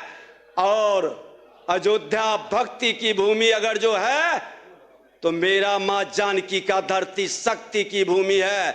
और शक्ति ने जगा, उन महिलाओं ने आशीर्वाद दिया। देश के प्रधानमंत्री नरेंद्र मोदी जी, बिहार के मुख्यमंत्री जी के नेतृत्व को वह जनादेश मिला है। अब भी समय है, सबक ले लें, अपने अस्तित्व को बचा लें। आज विकास की गति जिस ढंग से बढ़ी है, जनादेश हमारे डबल इंजन की सरकार को अभूतपूर्व विजय दिलाया है। किसी सरकार के 2 दशक तक सत्ता में रहने के बाद इस प्रकार का बहुमत मिलना, जन आशीर्वाद का ऐसा प्रचंड ज्वार उमरना हमें सुख और संतोष ही प्रदान नहीं करता है। राजनीति के पाठशाला में पढ़ने वाले सबक लेने की भी जरूरत है। हर राजनीति करने वाले को इससे सबक लेना चाहिए। साथ ही आदरणीय प्रधानमंत्री जी और बिहार के मुख्यमंत्री जी को ये यशस्वी नेतृत्व पर हमें गर्व है कि जो कहते हैं सो करते हैं, फ्रॉडिज्म की राजनीति नहीं करते हैं। और जनता ने उस पर विश्वास व्यक्त कर करके अपना आशीर्वाद दिया। डबल इंजन की सरकार का महोदय, आज माननीय मुख्यमंत्री जी ने आगे की भावी कार्य योजना पर भी प्रकाश डाल दिया। मुख्यमंत्री महिला रोजगार योजना का प्रभावी क्रियान्वयन अगले 5 वर्ष में 1 करोड़ लखपति दीदी बनाने का लक्ष्य, उस शक्ति का सम्मान को आगे बढ़ाने का। मिशन करोड़पति के तहत चिन्हित महिला उद्यमियों को करोड़पति बनाने की दिशा में एक नया प्रयास किया जाएगा। अति पिछड़े वर्ग से आने वाले व्यवसायी समूह को 10 लाख की सहायता। ये अति पिछड़ा समाज के लोगों के मन के अंदर जो भय पैदा करता था, दलित महादलित के वोट को वंचित करने का जो खेल खेलता था और बुद्ध से जो जिन निकलता था, वो भय मिटा है इस चुनाव में। पीएम किसान सम्मान निधि के साथ कर्पूरी ठाकुर सम्मान निधि के रूप में राज्य के किसानों को राज्य सरकार 3000 रुपये देगी। महोदय, बिहार दुग्ध मिशन को प्रखंड स्तर पर प्रोसेसिंग और चिलिंग सेंटर बनाकर गति देने का काम रोजगार के एक नए अवसर को आगे बढ़ाएगा। बिहार गतिशील मास्टर प्लान बनाकर 7 नए एक्सप्रेसवे का विकास, जो बिहार के गति को कितना तेज गति से बढ़ाया है। माननीय मुख्यमंत्री जी ने ठीक कहा कि 6 घंटे से 5 घंटे, अब तो हम पथ निर्माण मंत्री थे उसी समय हुआ कि 3 से 3.5 घंटे बिहार के किसी भी कोने से हम राजधानी पहुंच सकते हैं। ये सारी कार्य योजनाएं जमीन पर उतर रही है। 4 नए शहरों में मेट्रो का विकास का वादा और शक्ति की भूमि सीतापुरम के रूप में विश्व स्तरीय आध्यात्मिक नगरी के रूप में मां जानकी का जन्मस्थली का विकास किया जाएगा। महोदय, आज 10 नए शहरों में घरेलू विमान की सुविधा उपलब्ध कराई जा रही है। यह विकसित बिहार के स्वरूप को, डबल इंजन के वातावरण को बिहारियों को गौरवान्वित करने का क्षण प्रदान कर रहा है। आज बिहार विकसित बिहार औद्योगिक मिशन के अंतर्गत 1 लाख करोड़ के निवेश से औद्योगिक क्रांति लाने का काम शुरू होने जा रहा है। 10 नए औद्योगिक पार्क का विकास, गरीबों के लिए पंचामृत गारंटी, 125 यूनिट बिजली मुफ्त दिया गया। लोग ढोल बजाते हैं, गरीबों को लालटेन युग से महोदय हमने बाहर लाया। अब लालटेन इतिहास के कूड़ेदान में चला गया। लालटेन वाले लोग भी अब लालटेन अपने घर में नहीं रखते, अब एलईडी का उपयोग करते हैं। ये परिवर्तन बिहार के अंदर है। महोदय, 5 लाख का मुफ्त इलाज 50 लाख नए मकान और मुफ्त राशन, गरीब को भूख से मरने नहीं दिया जा रहा है। ये विकसित बिहार के स्वरूप में एक मजबूत नींव रखी गई है। आज सामाजिक सुरक्षा पेंशन महोदय किस तरह से लोगों की भावनाओं का सम्मान करते हुए 400 से 1100 रुपए बढ़ाया गया। कृषि निर्यात को दुगना करने का लक्ष्य रखा गया। 5 मेगा फूड पार्क बनाने का और बिहार को दक्षिण एशिया का टेक्सटाइल हब बनाने के संकल्प से हमारे रोजगार के अवसर बढ़ेंगे महोदय। आज 100 MSME पार्क तथा 50,000 से अधिक कुटीर उद्यमों को बढ़ावा देकर वोकल फॉर लोकल को बुलंद करने का एक नया काम शुरू हो रहा है महोदय। विश्व स्तरीय मेडिसिटी तथा स्पोर्ट्स सिटी का विकास महोदय आज जिस तरह से किया जा रहा है, बिहार में रहने वाले लोग गौरवान्वित होंगे महोदय। आज विकसित भारत में निर्णायक भूमिका निभाने वाले विकसित बिहार बनाने के सेंटीमेंट के साथ हमने जनता से अगले 5 वर्ष में 1 करोड़ युवाओं को नौकरी और रोजगार देने का कमिटमेंट जो माननीय मुख्यमंत्री जी ने किया है, हमारी सरकार ने की है। पहले कैबिनेट में महोदय बिहार में 25 नई चीनी मिल खोली जाएगी। पहले से 9 चीनी मिल बंद जो पड़ी है उसे चालू किया जाएगा, क्योंकि अब अराजकता फैलाने वाले जंगल राज का भय नहीं है। अब निवेशक आएंगे और पूरे विश्वास के साथ डबल इंजन की सरकार की बातों पर वो निवेश करेंगे। बिहार में 11 नए टाउनशिप, गलती से 2 बार ये जंगल राज की छाया कहीं न कहीं बिहार पर पड़ा, जिससे निवेशक रुका। बिहार में 11 नए टाउनशिप विकसित किए जाएंगे महोदय। इसमें 9 प्रमंडलीय मुख्यालय के अलावा सीतामढ़ी और सोनपुर भी शामिल है।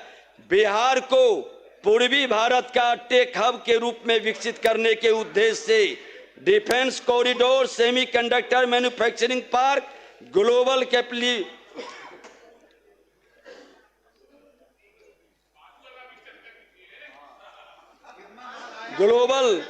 Centre, mega tech city, fintech city का स्थापना का निर्णय लिया गया।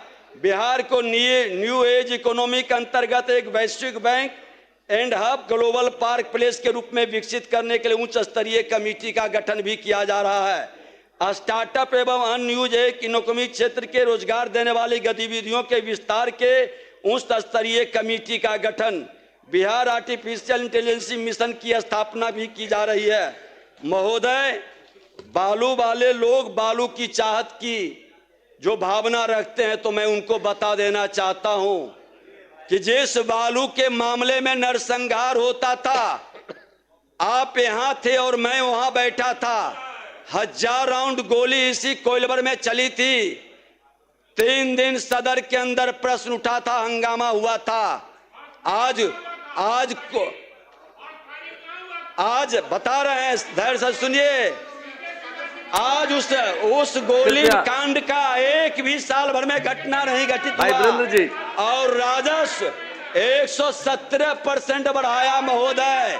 ओवरलोडिंग बंद है, 10,000 का इनाम भी है।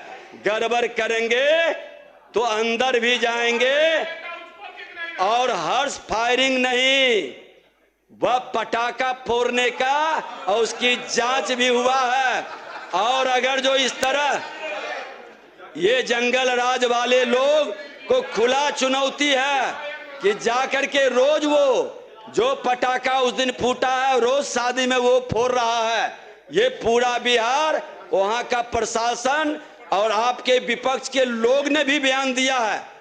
जो कांग्रेस में गए हैं वो लोग भी कहा कि नहीं, ये हर्ष फायरिंग नहीं, ये पटाखा फोड़ने का जो शादी ब्याह मरनी हरने में भी ये काम करते हैं, उसकी जवाब जांच भी आई। आपको बालू के क्षेत्र में महोदय मैंने जो क्रांतिकारी कदम उठाया, आप मेजर मिनरल में भारत सरकार से मेजर मिनरल में भी कई नए ब्लॉक स्टार्ट करने जा रहे हैं। और मैं ये बता दें महोदय कि राजस्व एवं भूमि सुधार विभाग के तहत कई नए कड़े कदम उठाए जाएंगे महोदय। जो बालू माफिया जिस तरह से उसके फन को तोड़ने का प्रयास किया, आज कई बालू माफिया घाट सिलेंडर करके भाग रहे हैं। मैं उनको भागने नहीं दूंगा, उसके सिक्योरिटी को भी जब्त करूंगा और नए नियम के तहत बालू में काम करने वाले लोग रोजगार के अवसर पैदा करेंगे। ये माहौल भी खड़ा करने का हम प्रयास करेंगे। दूसरा, राजस्व भूमि सुधार के अंदर भू माफिया, ये बालू माफिया और भू माफिया हमारा नेतृत्व ने हमारे जिम्मे दिया है। उनके विश्वास पर खरा उतरकर इन दोनों को बिहार में सुशासन का राज स्थापित करने का प्लीज बैठ जाए, प्लीज वो अनुमति महोदय, ऐसे नकारात्मक भाषा बोलने वाले लोग बिना प्रमाणिकता के, इस तरह के लोग ही अराजकता बिहार में जंगल राज फैलाए थे और इनसे मुक्ति के लिए हमने संकल्पित हुआ है और बहुत जल्द बहुत चेहरे भी उजागर करेंगे।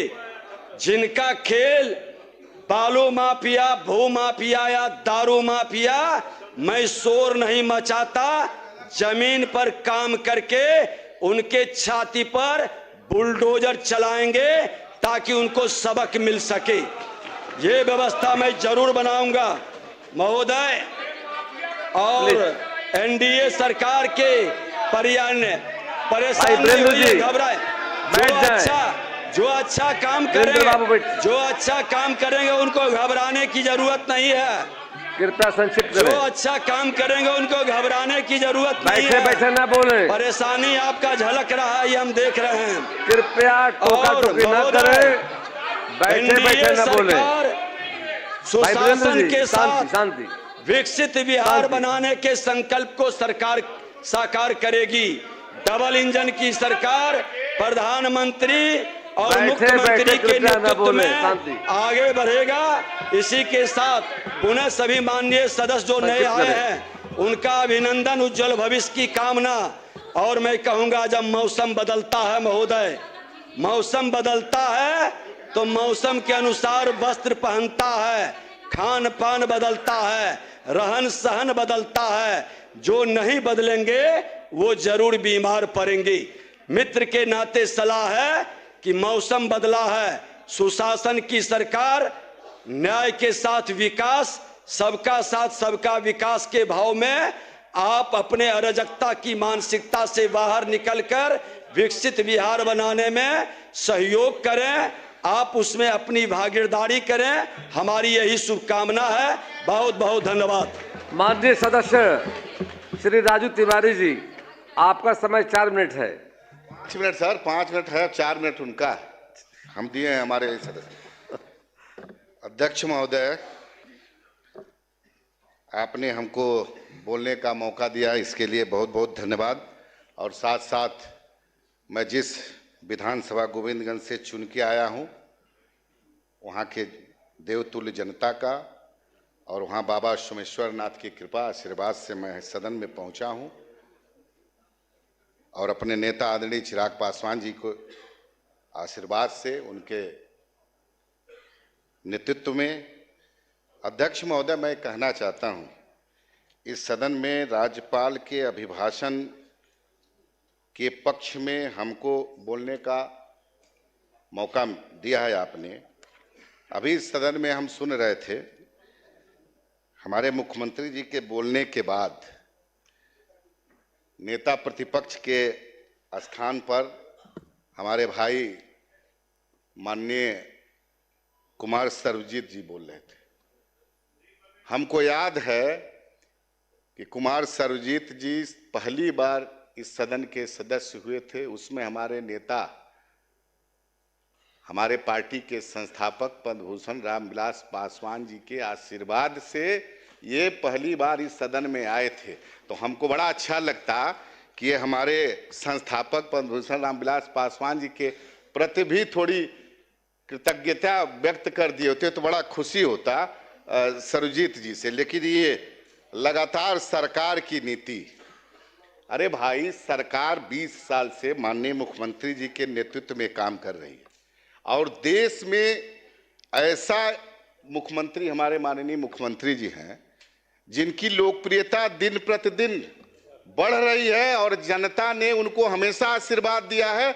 और जनता है, लोकतंत्र की मालिक बिहार की जनता है। और सब 5 साल के बाद जनता जनार्दन के दरबार में आप लोग हमेशा वहां पे मुंह के खाते हैं, अब फिर भी ज्ञान नहीं करते कि कैसे मुख्यमंत्री जी और हमारे, अभी तो आप लोग, हमको लग रहा है कि मुख्यमंत्री जी की जो सुशासन का राज है उसके हिसाब से हमारे देख रहे हैं कि दो डिप्टी सीएम हमारे आदरणीय डिप्टी सीएम सम्राट चौधरी जी से ज्यादा भयभीत दिख रहे हैं। हमको समझ में नहीं आता है भाई। आप बात करते हैं गरीब की झोपड़ी जो उसको ढाने की, कहीं ऐसा कुछ नहीं होगा। सरकार गंभीर है और सरकार पहले से तय कर चुकी है जिन गरीबों के पास अगर जमीन नहीं होगा उसको जमीन दिया जाएगा और उनको घर भी बना करके दिया जाएगा। सरकार गरीबों का कभी भी झोपड़ी नहीं उजड़ने देगी, इसकी चिंता आप लोग मत करिए। सरकार इसके लिए एकदम संकल्पित है। हाँ, भय उनको जरूर है। जो कुछ लोग सरकारी जमीन कब्जा किए हैं, अवैध रूप से बनाए हैं, जो पुराना 2005 से पहले का जो उन लोग का है, उन लोग भयभीत हैं। भयभीत होना भी चाहिए। कानून का राज जब होगा तो ऐसे लोगों को भयभीत होना चाहिए। इसमें हमारे उप मुख्यमंत्री जी दोनों बैठे हैं, हमारे और भी बड़े वरिष्ठ माननीय मंत्री जी लोग बैठे हैं। तो आजकल मीडिया में जो देख रहे हैं कि सम्राट जी का बुलडोजर, हमारे बुलडोजर, उसका भय होना भी जरूरी है। और आप लोग भयभीत रहिएगा तो निश्चित रूप से बिहार में कानून का राज होगा। महोदय, मैं देख रहा हूं कि पहली बार इस सदन में हमारे नेता तेजस्वी जी, नेता प्रतिपक्ष, हमको लगता है कि ये पूरा अपना चुनावी घोषणा पत्र है।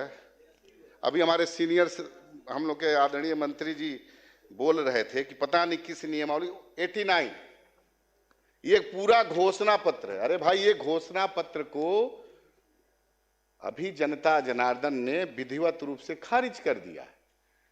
जनता मालिक है, ये समझने की आवश्यकता है। प्रधानमंत्री जी बोल चुके हैं, आप लोग कभी बिहार के मुद्दे पर, बिहार वासियों के मुद्दे पर कभी अपनी बात नहीं रखते।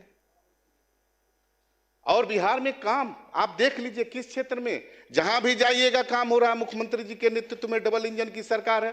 कभी देश में 1 एम्स 2 एम्स होता था, आज बिहार में 2 एम्स हैं। आज कितने मेडिकल कॉलेज हैं? हमको लग रहा है कुछ जिला बचा हुआ है जहां मेडिकल कॉलेज नहीं बन रहा है, सब जगह बन जाएगा। बिजली व्यवस्था, हम आपकी बात, आप अपनी बात रखिएगा। बिजली की व्यवस्था आप वो दिन याद करिए बिहार में। अरे गांव की बात तो छोड़ दीजिए, शहर में बिजली व्यवस्था होती थी तो हमको लगता था एक बार आंधी आती थी तो हमको लग रहा है 1 हफ्ता 10 दिन बिजली नहीं रहता था। गांव में तो पोल का दर्शन नहीं होता था, तार लगता था, तीसरे दिन तार गायब हो जाता था। ये सब बहुत सारे माननीय सदस्य पुराने हमारे वरीय साथी बैठे हैं, सब लोग जानते हैं, देखा है बिहार ने वो पुराना 2005 से। तो काम हो रहा है। काम का जो काम के आधार पर जो जनता ने आशीर्वाद दिया है लगातार 2005 के बाद देख लीजिए, ऐसा लोकप्रिय मुख्यमंत्री हम लोग के हैं आदरणीय मुख्यमंत्री नीतीश कुमार जी। और डबल इंजन की सरकार है, देश के यशस्वी प्रधानमंत्री नरेंद्र मोदी जी हैं। इस गठबंधन में हमारे मुख्यमंत्री नीतीश कुमार जी के नेतृत्व में हम लोग चुनाव लड़े हैं। हमारे गठबंधन के नेता आदरणीय हमारे नेता चिराग पासवान जी हैं, मांझी जी हैं, उपेंद्र जी हैं। ये गठबंधन जनता की पसंद है, ये बात जान लीजिए। और काम किया है। अंत में मैं एक बहुत महत्वपूर्ण बात और रखना चाहता हूं। बहुत सारी बातें हैं, फिर मौका मिला, सब जगह बिजली हो, किसानों का हो, जो कामगार लोग हैं, सबकी चिंता करती है सरकार। और सरकार काम के प्रति जनता का आशीर्वाद मिला है। इसलिए मैं आखिरी में एक बात और मैं कहना चाहता हूं, बड़ी गंभीर बात है। मैं ब्राह्मण बिरादरी से आता हूं और ये सदन में आप हम लोग के मालिक हैं, सदन के सभी सदस्य बैठे हैं। आप अध्यक्ष महोदय, एक वरिष्ठ आईएएस जिनका नाम है सीनियर आईएएस संतोष वर्मा, किसी भी जाति के बेटी के बारे में जो गंदी बात उन्होंने बोली है, एक जिम्मेदार पद पे रहते हुए ये निश्चित रूप से दुर्भाग्य है। मैं सदन से मांग करूंगा, किसी भी जाति, किसी को बोलने का, किसी की बेटी और किसी की बहन के बारे में किसी को अधिकार नहीं है। संविधान से कानून चलता है। मैं आग्रह करूंगा सभी हमारे माननीय मंत्री, हमारे मुख्यमंत्री, हमारे सभी दल के सभी सदस्यों में कि ऐसे आईएएस जो एक बहुत जिम्मेदार पद पे हैं, संविधान के तहत देश चलता है, ऐसे लोगों पर कार्रवाई हो। इस सदन से मैं सर्वसम्मत से चाहूंगा, मांग करूंगा कि उनके ऊपर एफआईआर दर्ज किया, इतनी कठोर कार्रवाई हो कि कोई भी जाति का लोग हो, कोई भी समाज के बारे में कोई बोलने का दुस्साहस न करे। मैं ये मांग करूंगा। इन्हीं बातों के साथ मैं आपका आभार व्यक्त करता हूं और धन्यवाद करता हूं कि आपने हमको बोलने का मौका दिया। जय हिंद। आपका समय 1 मिनट है। अध्यक्ष महोदय, सरकार ने जो राज्यपाल का अभिभाषण दिलवाया, न तो उसमें न तो सत्ता पक्ष के किसी भी वक्ताओं ने इस पूरे मामले में मुख्य चुनाव आयुक्त ज्ञानेश कुमार का धन्यवाद नहीं किया। एक लतीफा अभिभाषण के अंदर था कि हमारे यहाँ स्वतंत्र और निष्पक्ष चुनाव हुआ है, इसको हम जोक मानते हैं, जबकि पूरे देश ने देखा कि ये अब तक का भारत के इतिहास का सबसे अनफेयर चुनाव था और चुनाव के नाम पर फ्रॉड था। आदर्श आचार संहिता के लागू होने के बाद, आदर्श आचार संहिता में इस बात का उल्लेख है कि इसके लागू होने के बाद सत्ता में बैठे हुए लोग किसी तरह का पैसा नहीं दे सकते हैं, कोई सामान का वितरण नहीं कर सकते हैं, लेकिन यह हुआ। चुनाव से ठीक पहले तक होता रहा। तो ये एक एक विधानसभा में 65,000 महिलाओं को पैसा देना और उसके बाद उन जीविका महिलाओं को बूथ पर जबरदस्ती अपॉइंट करना, उनको ड्यूटी देना, ये चुनाव के नाम पर मजाक बिहार में महोदय चला है। हम सरकार से कहेंगे और पूरे देश देख रहा है, पूरे चुनाव में महोदय लेवल प्लेइंग। समय समाप्त हुआ। माननीय सदस्य अजय कुमार जी, कृपया बैठ जाए। माननीय अध्यक्ष महोदय, मैं राज्यपाल महोदय का अभिभाषण जो पढ़ा गया वो सरकार के द्वारा लिखित अभिभाषण होता है, उसी को वो पढ़ते हैं। और नेता सदन अभी नहीं है, वो होते तो ज़्यादा बढ़िया होता, क्योंकि उन्होंने लंबे भाषण दिया। बिहार में 20 साल से वो राज कर रहे हैं, लेखा जोखा 20 साल का उन्होंने प्रस्तुत किया। मैं उनसे जानना चाहता था कि जब वो पहली बार आए थे, डी बंदोपाध्याय आयोग का गठन उन्होंने किया था। डी बंदोपाध्याय आयोग का गठन उन्होंने जिस मानसिकता से किया था, बिहार के अंदर गरीबों का गरीबी दूर हो, भूमिहीनों को जमीन मिले, इनका ड्रीम सपना कहां वो चला गया। उन्हें जवाब देना चाहिए, किनके दबाव में डी बंदोपाध्याय आयोग के पूरे रिपोर्ट को उन्होंने ठंडे बस्ते में डाला है। बिहार के सामंतों के दबाव के सामने उन्होंने घुटना टेक दिया और उसको ठंडे बस्ते में डाल दिया। दूसरी बात मैं कहना चाहता हूं सर, कि जो शिक्षा के बारे में बहुत बात की गई है और शिक्षा मंत्री जी बैठे हुए हैं, +2 का पढ़ाई सभी ग्रामीण इलाकों में हर पंचायत में शुरू हो गया। भवन भी सभी जगह नहीं है, इंफ्रास्ट्रक्चर नहीं है, और +2 का साइंस और आर्ट की पढ़ाई शुरू हुई। कॉमर्स की पढ़ाई को कहां सरकार रोक करके रख दिया, ये बताना चाहेंगे अपने जवाब में। आखिरी सर एक शब्द बोल करके मैं खत्म कर रहा हूं। स्वास्थ्य विभाग का बहुत बड़े बड़े भवन बन रहे हैं, उसके बारे में बहुत पीठ भी ठोका जा रहा है, लेकिन मैं जानना चाहता हूं कि जो नेशनल आंकड़ा कहता है जितने लोगों पर एक हॉस्पिटल और उसमें एक डॉक्टर होना चाहिए, क्या वो डॉक्टर सरकार देगी कि नहीं। अंत में एक अपील करते हुए, अनुरोध मतलब अपनी बात को रखते हुए, मैं ये कहना चाहता हूं कि आज गरीबों के घर को उजाड़ा जा रहा है। हाई कोर्ट का वर्डिक्ट है, इसी सदन में माननीय मुख्यमंत्री जी का आश्वासन था, किसी भी भूमिहीन का घर तब तक नहीं उजाड़ा जाएगा जब तक कि उसको पुनर्वासित नहीं किया जाएगा। मैं इन्हीं शब्दों के साथ आपका शुक्रिया कहते हुए अपनी बात आनंद जी।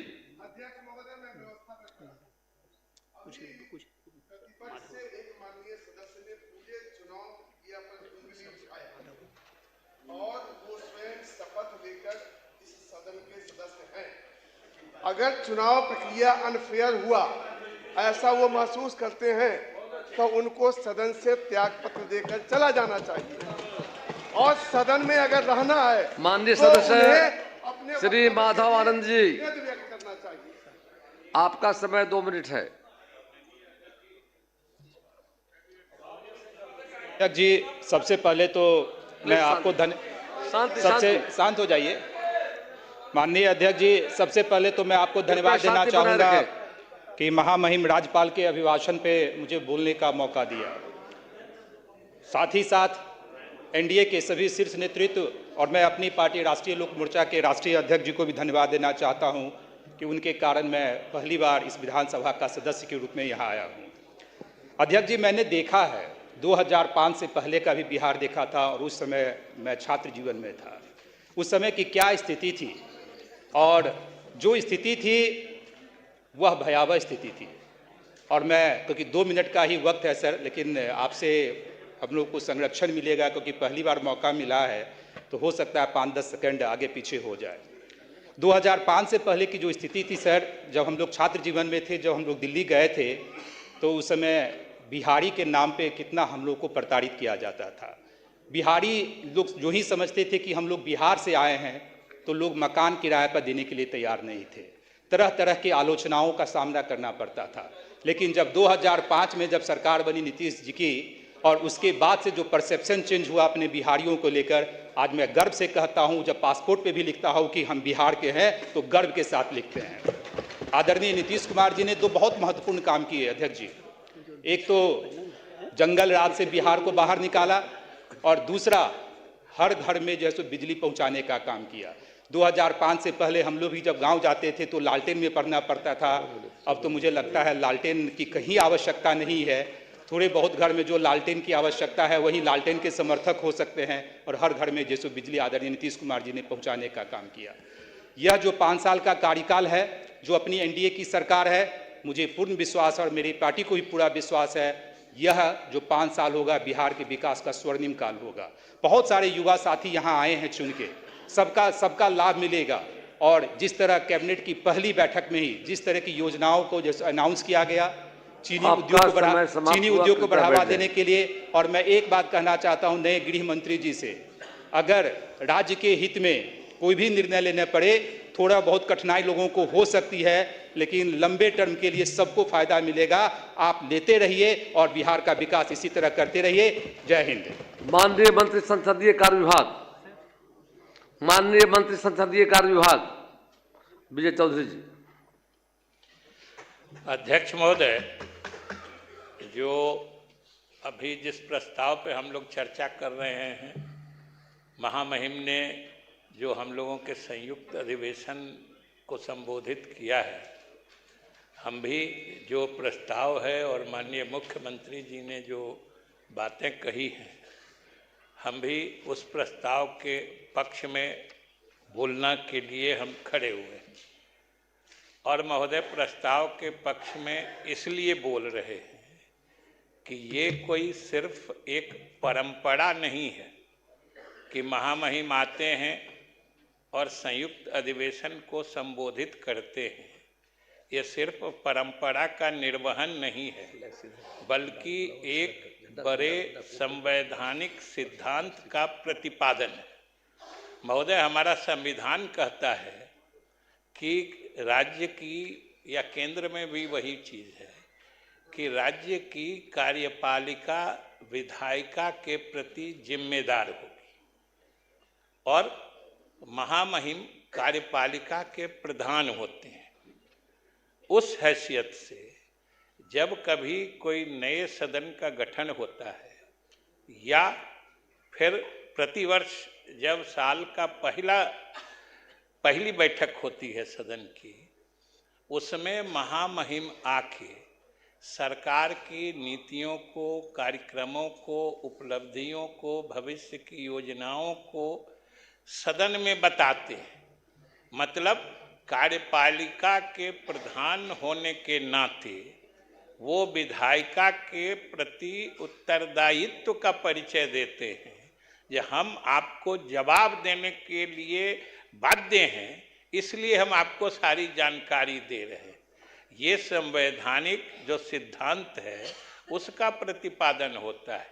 और इसके लिए महामहिम आए थे महोदय, और हम लोग महामहिम के शुक्रगुजार इसलिए हैं, और हम लोगों ने धन्यवाद का प्रस्ताव इसलिए दिया है कि उन्होंने जो बातें कही, जो जिस सरकार की योजनाओं की चर्चा की है, उपलब्धियों की भी चर्चा की है, भविष्य की योजनाओं की भी चर्चा की है, और सच पूछते हैं अध्यक्ष महोदय तो 20 साल के उपलब्धियों को जिस रूप में महामहिम ने अपने संबोधन में व्यक्त किया है, सदन को तो सहमत होना ही चाहिए, क्योंकि जब बिहार की जनता ने ही 20 साल की उपलब्धियों पर इतनी बड़ी मुहर लगा दी है, तो सदन हम लोग तो उसी के प्रतिनिधि हैं। जनता ने महोदय इतनी जबरदस्त मुहर लगाई कि हमारे पत्रकार मित्र लोग भी बैठे हैं, सारे चुनाव वैज्ञानिकों के, सारे चुनाव विश्लेषकों के सारे अनुमान, सारे आकलन, सारी भविष्यवाणियां पीछे छूट गए, और जनता का जो मैंडेट था, जो जनादेश था हम लोगों के हुकूमत के पक्ष में, वो सारे अनुमानों से बहुत आगे निकल गया। तो ये तो अब जनता का आदेश ने ही प्रमाणित कर दिया है कि राज्यपाल ने जो कहा है वो कितना सही कहा है। ये तो जनादेश से प्रमाणित होता है महोदय।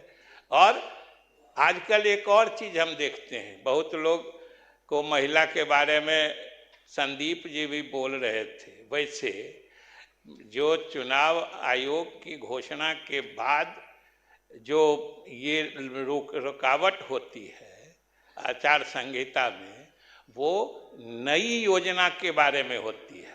हमेशा जान लीजिए कि कोई नई योजना घोषित करके किसी को आप आर्थिक लाभ पहुंचाने की बात करते हैं। आप कृपया बैठ जाएं। संदीप जी प्लीज बैठ जाइए, बिना अनुमति के मत बोलिए, बिना अनुमति के मत बोलिए। प्लीज बैठ जाइए, बैठे बैठे मत बोलिए, बैठे बैठे मत बोलिए। ठीक है, आपको मौका मिला था, प्लीज शांति रहिए।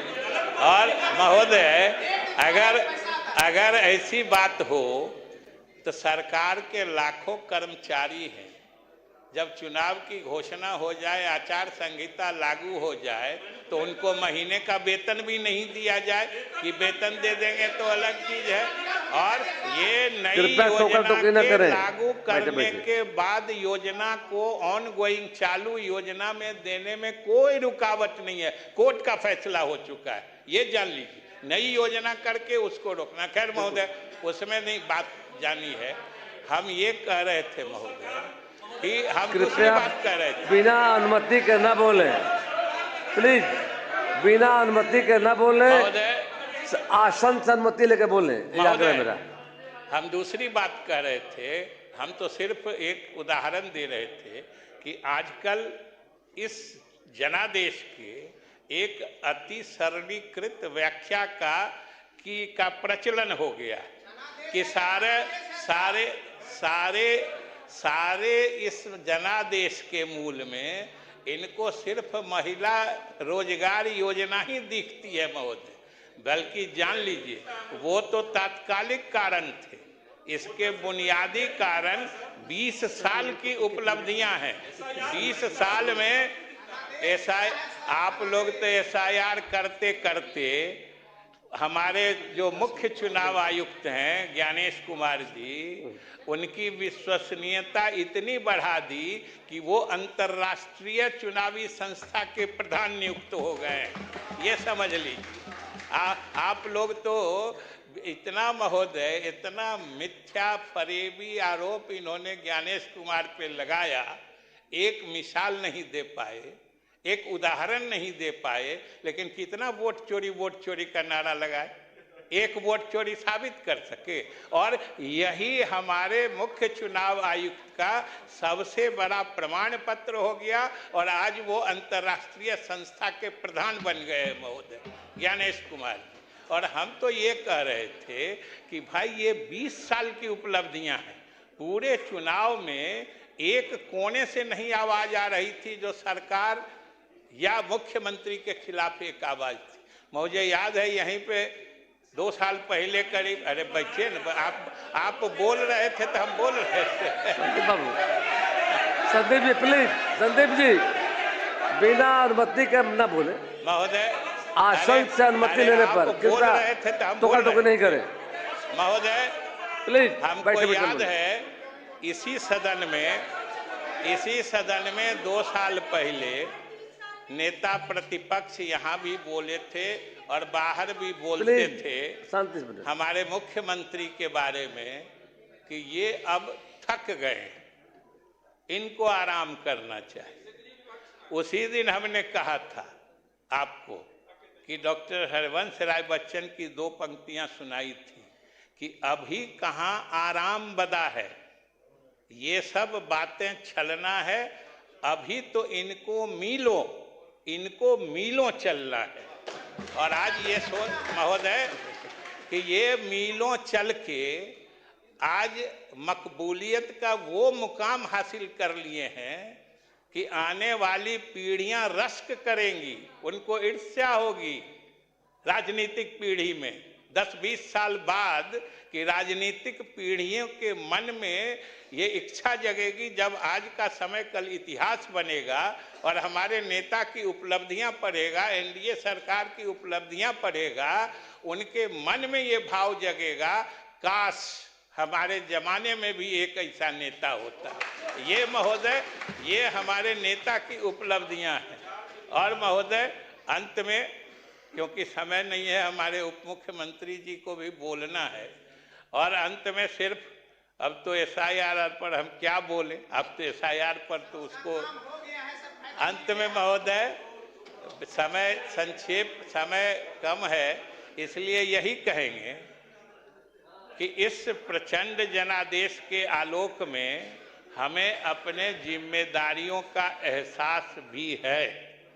हम अपनी जिम्मेदारियां समझ रहे हैं कि जनाकांक्षाएं भी इसी अनुरूप बढ़ी हुई होंगी, लेकिन महोदय हम भी एनडीए के सभी साथी नीतीश कुमार के नेतृत्व में संकल्पित हैं कि आने वाले समय में जो प्रधानमंत्री नरेंद्र मोदी और मुख्यमंत्री नीतीश कुमार जी के सपनों का विकसित बिहार बना के ही दम लेंगे।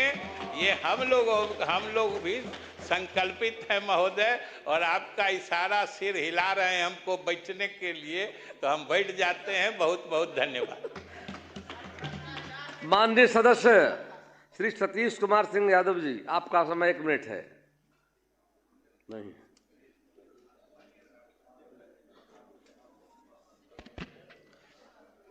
धन्यवाद अध्यक्ष महोदय जी। हमको समय बहुत कम है तो मैं आपको धन्यवाद देते हुए मैं अपनी बात रखता हूं। पिछले कार्यकाल में सरकार ने कहा था कि हर प्रखंड में सरकारी महाविद्यालय की स्थापना होगी, लेकिन हमारे विधानसभा रामगढ़ में अभी दुर्गावती प्रखंड और नुआव प्रखंड में सरकारी महाविद्यालय का स्थापना नहीं हुई है, जिसके चलते वहाँ के बच्चे और बच्चियाँ जो है बाहर पढ़ाई करने के लिए मजबूर होते हैं। साथ ही सरकारी अस्पतालों में बिल्डिंगें तो बन गई हैं अस्पतालों की, लेकिन डॉक्टर उपलब्ध नहीं है। हमारे विधानसभा के अस्पतालों में आज तक एक भी हड्डी का डॉक्टर, महिला प्रसूति रोग विभाग की एक भी डॉक्टर उपलब्ध नहीं है, जिसके चलते जो है बहुत दिक्कतें होती हैं। साथ ही हम लोगों की विधानसभा NH-19 GT रोड से सटा हुआ है, तो हमेशा सड़क दुर्घटनाएं होती हैं, जिसके चलते लोग इलाज के अभाव में अध्यक्ष महोदय जान गंवाना पड़ता है। तो एक ट्रामा सेंटर का अगर निर्माण हो जाए तो अच्छा रहेगा। साथ ही अध्यक्ष महोदय, खेती का सीजन है, धान अधिप्राप्ति जो है अपने सरकार लक्ष्य से बहुत पीछे है हमारे कैमूर जिले में, और खास करके रामगढ़ विधानसभा में अभी 1% भी धान जो है खरीदारी नहीं हुई अध्यक्ष महोदय, जिससे किसान अपने धान को औने पौने दाम में बिचौलियों। अध्यक्ष महोदय थोड़ा सा सुन लिया जाए, हम अपने पार्टी के इकलौते विधायक हैं, अपने धान को औने पौने दाम में बेच रहे हैं सर, और DAP भी उपलब्ध नहीं है, जिससे किसान अपने DAP को खरीदने के लिए सर मजबूर है। माननीय सदस्य श्री इंद्रजीत प्रसाद गुप्ता जी।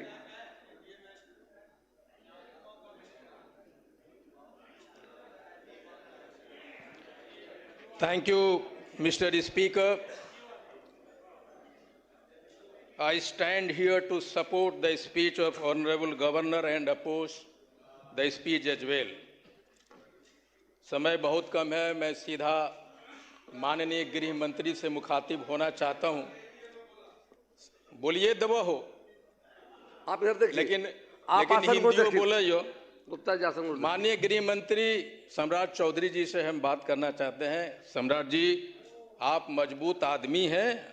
आपको जब बुलडोजर बाबा कहता है तो लगता है कॉपी कर रहा है। भैया आप मजबूत आदमी, सम्राट बुलडोजर चलाइए और सम्राट बुलडोजर को स्मार्ट बुलडोजर में बदलिए। सिर्फ मानवीय पक्षों को सामने रखिए और उसके पीछे हिडन एजेंडे को जरूर देखिए, और हमको लगता है कि आप जरूर सम्राट बुलडोजर को स्मार्ट बुलडोजर बदलने में कामयाब होंगे। मेरी शुभकामनाएं आपके साथ है।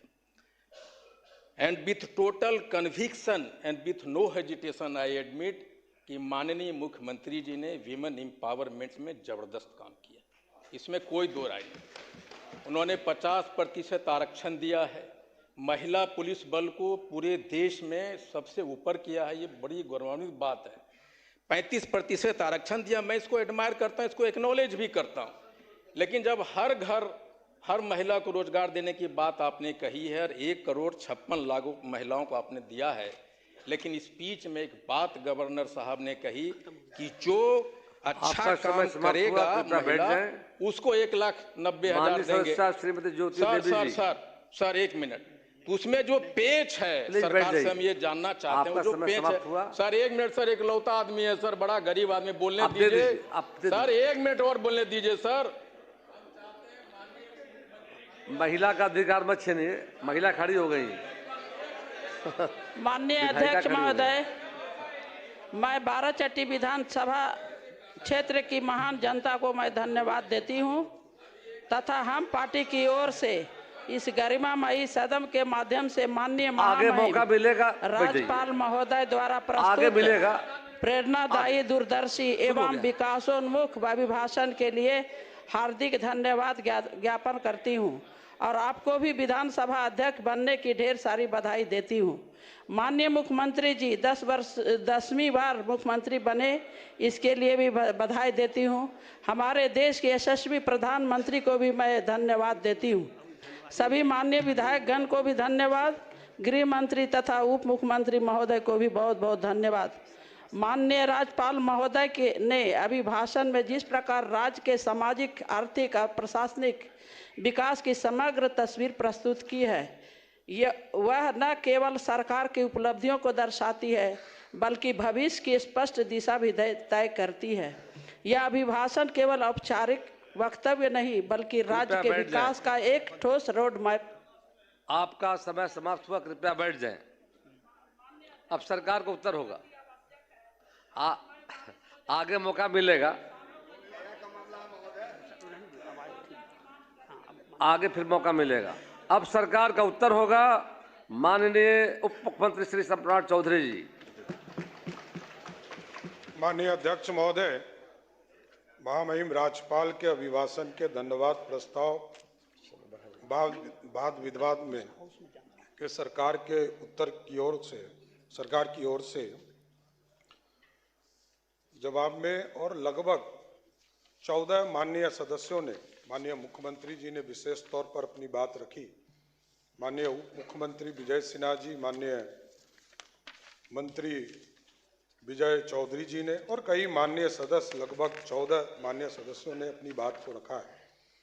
और ये सरकार, नई सरकार जनता के आशीर्वाद से चुनकर आई है और 2025 में जो जनमत एनडीए को बिहार की जनता ने दिया है और जो हम लोगों ने कमिटमेंट किया था अपने मैनिफेस्टो के माध्यम से, सभी 5 पार्टियों ने मिलकर जनता के बीच में कमिटमेंट किया था, उसके आधार पर हम लोगों ने सरकार की रूपरेखा और महामहिम राज्यपाल के माध्यम से सरकार ने अपनी बातों को रखा है।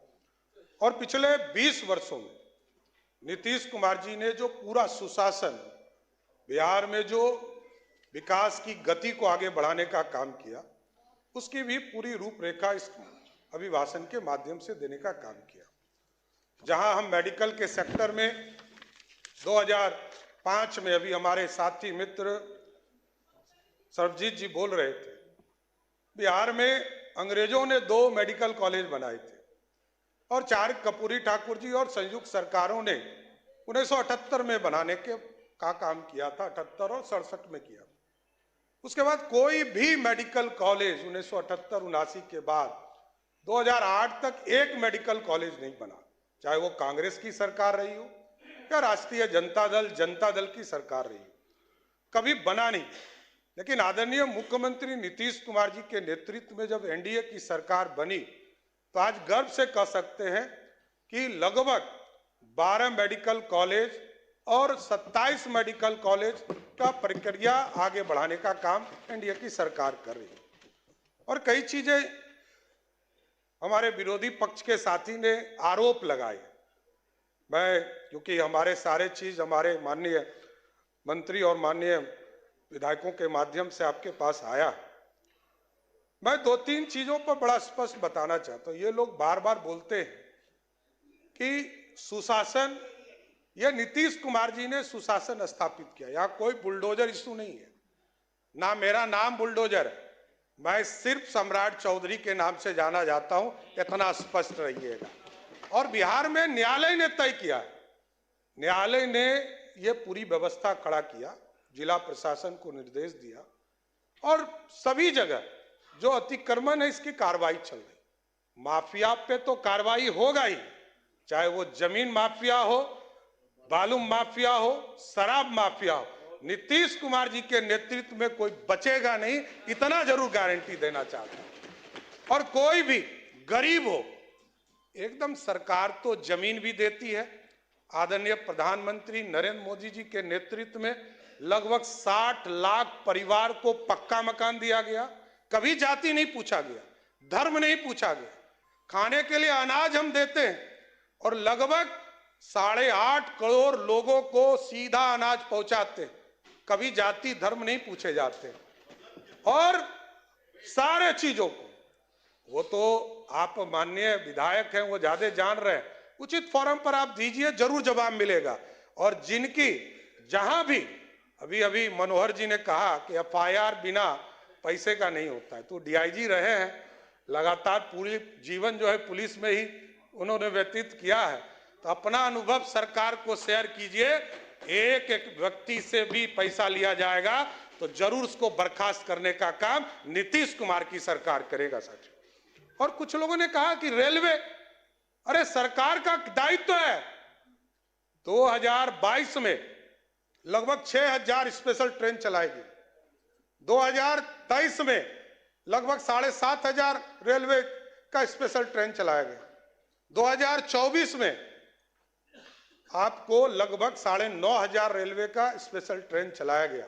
और इस बार हम लोग गए थे, स्वयं गए थे, मैं गया था, केंद्रीय मंत्री ललन सिंह जी गए थे, संजय झा जी गए थे, हम लोगों ने जाकर आग्रह किया कि बिहार के लोगों को दिक्कत नहीं हो, यही लोग दिखाते थे, विरोधी पक्ष ही कांग्रेस के लोग, राजद के लोग दिखाते थे कि जो बाहर से लोग आते हैं उनको दिक्कत होती है। इस बार 12,500 ट्रेन बिहार में स्पेशल चलाकर बिहार को लोगों को लाने का काम किया। और स्वाभाविक ये लोग अब इस प्रश्न उठा रहे हैं, जिसने इलेक्शन कमीशन को पॉकेट में रखा है, लोकतंत्र की हत्या की है, और नीतीश कुमार जी यहां मुख्यमंत्री हैं, यदि जेपी आंदोलन में जेल नहीं गए होते तो आज इतना बड़ा लोकतंत्र का नेता नहीं बने होते। उसका कारण कौन था? कांग्रेस पार्टी। यही लोग बोल रहे हैं। जिस लालू प्रसाद जी को कहा गया कि गरीबों का बेटा, गरीब गुदरी का लाल बेटा, माननीय सदस्यगण, सदन की राय से आज के निर्धारित कार्य पूरे होने तक बैठक की अवधि विस्तार की जाती है। बोले जाए। आदरणीय अध्यक्ष जी, बहुत स्पष्ट है, सरकार की नीति एकदम स्पष्ट है। लालू प्रसाद जी मुख्यमंत्री बने, जिस जिस नारा को उन्होंने दिया वही नारा उन्होंने तोड़ने का काम किया। और स्वाभाविक है, कई हमारे साथी ने कहा कि अब तो लालटेन युग ही समाप्त हो गया, अब तो घरों में बिजली है, और बिजली बिल सिर्फ सत्ता पक्ष का नहीं, विरोधी दल के नेता का भी बिजली बिल आता है तो 125 यूनिट माफ कर आता है। यह नीतीश कुमार की सरकार है, किसी को छोड़ते नहीं है। 1,90,00,000 परिवार है जिसके सभी परिवार को 125 यूनिट बिजली मुफ्त हम देते हैं। और जानकारी लीजिएगा और विस्तार से, आपको माननीय सदस्य अभी नहीं आई हैं, आगे और अब विस्तार से देखिएगा, सब्सिडी और अधिक देते हैं। और मैंने स्पष्ट तौर पर कहा कि मुख्यमंत्री हो, विरोधी दल का नेता हो या आम गरीब हो, बिहार की सरकार ने जब पॉलिसी बनाया कि 125 यूनिट हम सबको देंगे तो सबको देने का काम किया, किसी को छोड़ने का काम नहीं किया। और मैंने वो दिन भी देखा है, माननीय अध्यक्ष जी, जब कांग्रेस की सरकार थी, यूपीए की सरकार थी, यूनाइटेड फ्रंट की सरकार थी, वो दिन भी हम लोगों ने देखा है कि जब कांग्रेस का राज था, सर्किट हाउस में बैठकर तय किए जाते थे कि कौन चुनाव जीतेगा, कौन हारेगा। हमारे लोग तो 30 वोट से हार गए। आप पूछिए, यहां बैठे हैं भाजपा के विधायक, 30 वोट से हमारे चुनाव हार कर आए। सत्ता का दुरुपयोग करना होता तो हमारे लोग चुनाव जीत कर आए होते। ये समझिए, आप ये समझिए, ये लोकतंत्र है, ये लोकतंत्र है। और हमारे लोग हजार वोट के नीचे कितने लोग आए, ये हार कर आए, ये भी बताना चाहता हूं। और हम लोगों ने वो भी देखा है, 2000 का चुनाव, 95 का चुनाव, 6 महीना तक चुनाव चला था बिहार में। और जो चुनाव कराने वाले इलेक्शन कमीशन के कमिश्नर थे, वो कांग्रेस के सदस्य बनते थे, राज्यसभा के सदस्य जाते थे। और जो सुप्रीम कोर्ट में जज बनते थे, वो भी कांग्रेस पार्टी के सदस्य होते थे। कभी जज बनते थे, कभी राज्यसभा जाते थे। वो दिन भी देखा है बिहार के, देश के लोगों ने। इसलिए लोकतंत्र है, लोकतंत्र में पूरी व्यवस्था जनता को तय करने दीजिए। जनता ने पूरी व्यवस्था दिया है, जनता के माध्यम से पूरी सरकार चुनकर आई है और जनता का भरोसा है।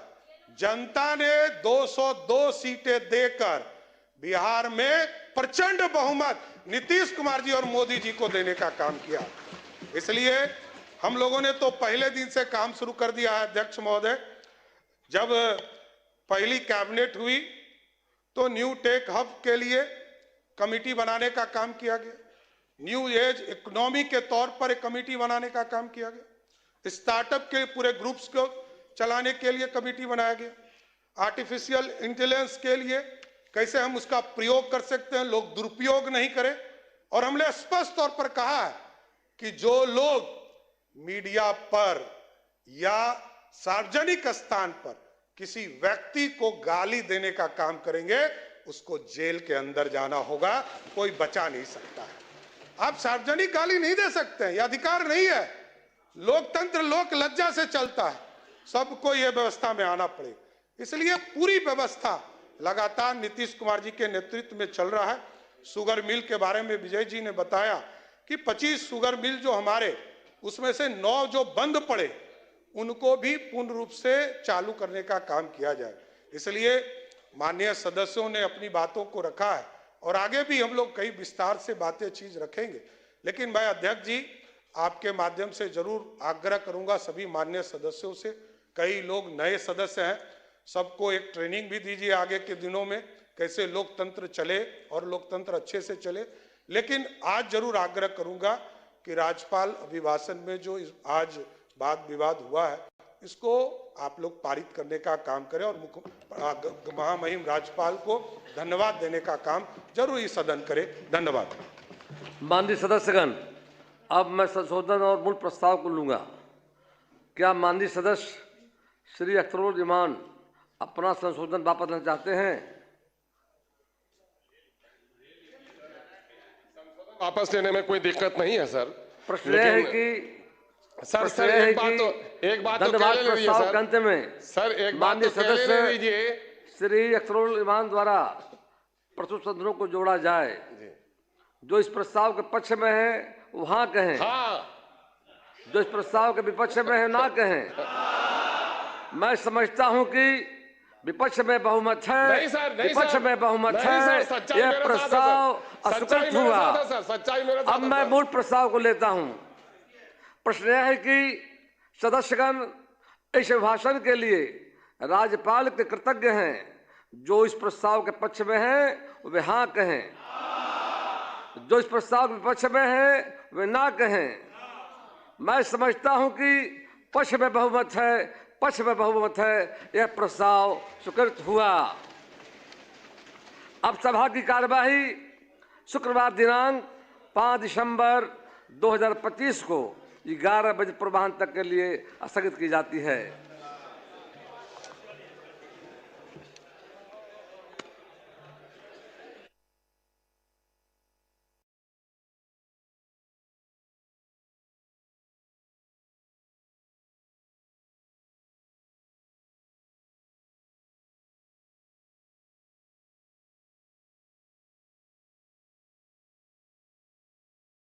उन्नीस 1907 से पहले कोई कांग्रेस का नेता बताइए जिसने 1857 को स्वातंत्र समर लिखा हो। सबने म्यूटिनी, रिवोल्ट, सिपाही म्यूटिनी लिखा। और जिस वर्ष में सावरकर जी को 2 जन्मों के कारावास की सजा हुई वो वर्ष कौन सा था? 1910। और जाके चेक करिए 1910 में कांग्रेस का अध्यक्ष कौन था? विलियम वैटनबर्न, ब्रिटिश सरकार का सेक्रेटरी। आप तो मातहत हैं, ब्रिटिश सरकार के बाबू के नीचे खड़े हुए हैं। और रही बात इसकी लेटर लिखने की, तो राहुल गांधी जी देख लें, उनके बहुत बड़े बड़े नेताओं ने, बहुत बड़े बड़े, मैं नाम लेके किसी का मूर्ति भंजन नहीं करना चाहता, वॉइसराय को लिखा है feel obliged to be your most obedient servant. उन्होंने ब्रिटिश क्राउन को लिखा है, राजकुमार को, I beg to be your most obedient servant, मैं याचना करता हूं कि आपका वफादार सेवक बना रहूं। और दूसरी बात यह बताइए, ब्रिटिश क्राउन के प्रति निष्ठा की शपथ किसने ली? नेहरू जी 15 अगस्त 47 को नहीं प्रधानमंत्री बने थे, कैबिनेट मिशन प्लान के तहत 2 सितंबर 1946 को बने थे। आज प्रधानमंत्री शपथ लेता है तो राष्ट्रपति शपथ दिलाते हैं,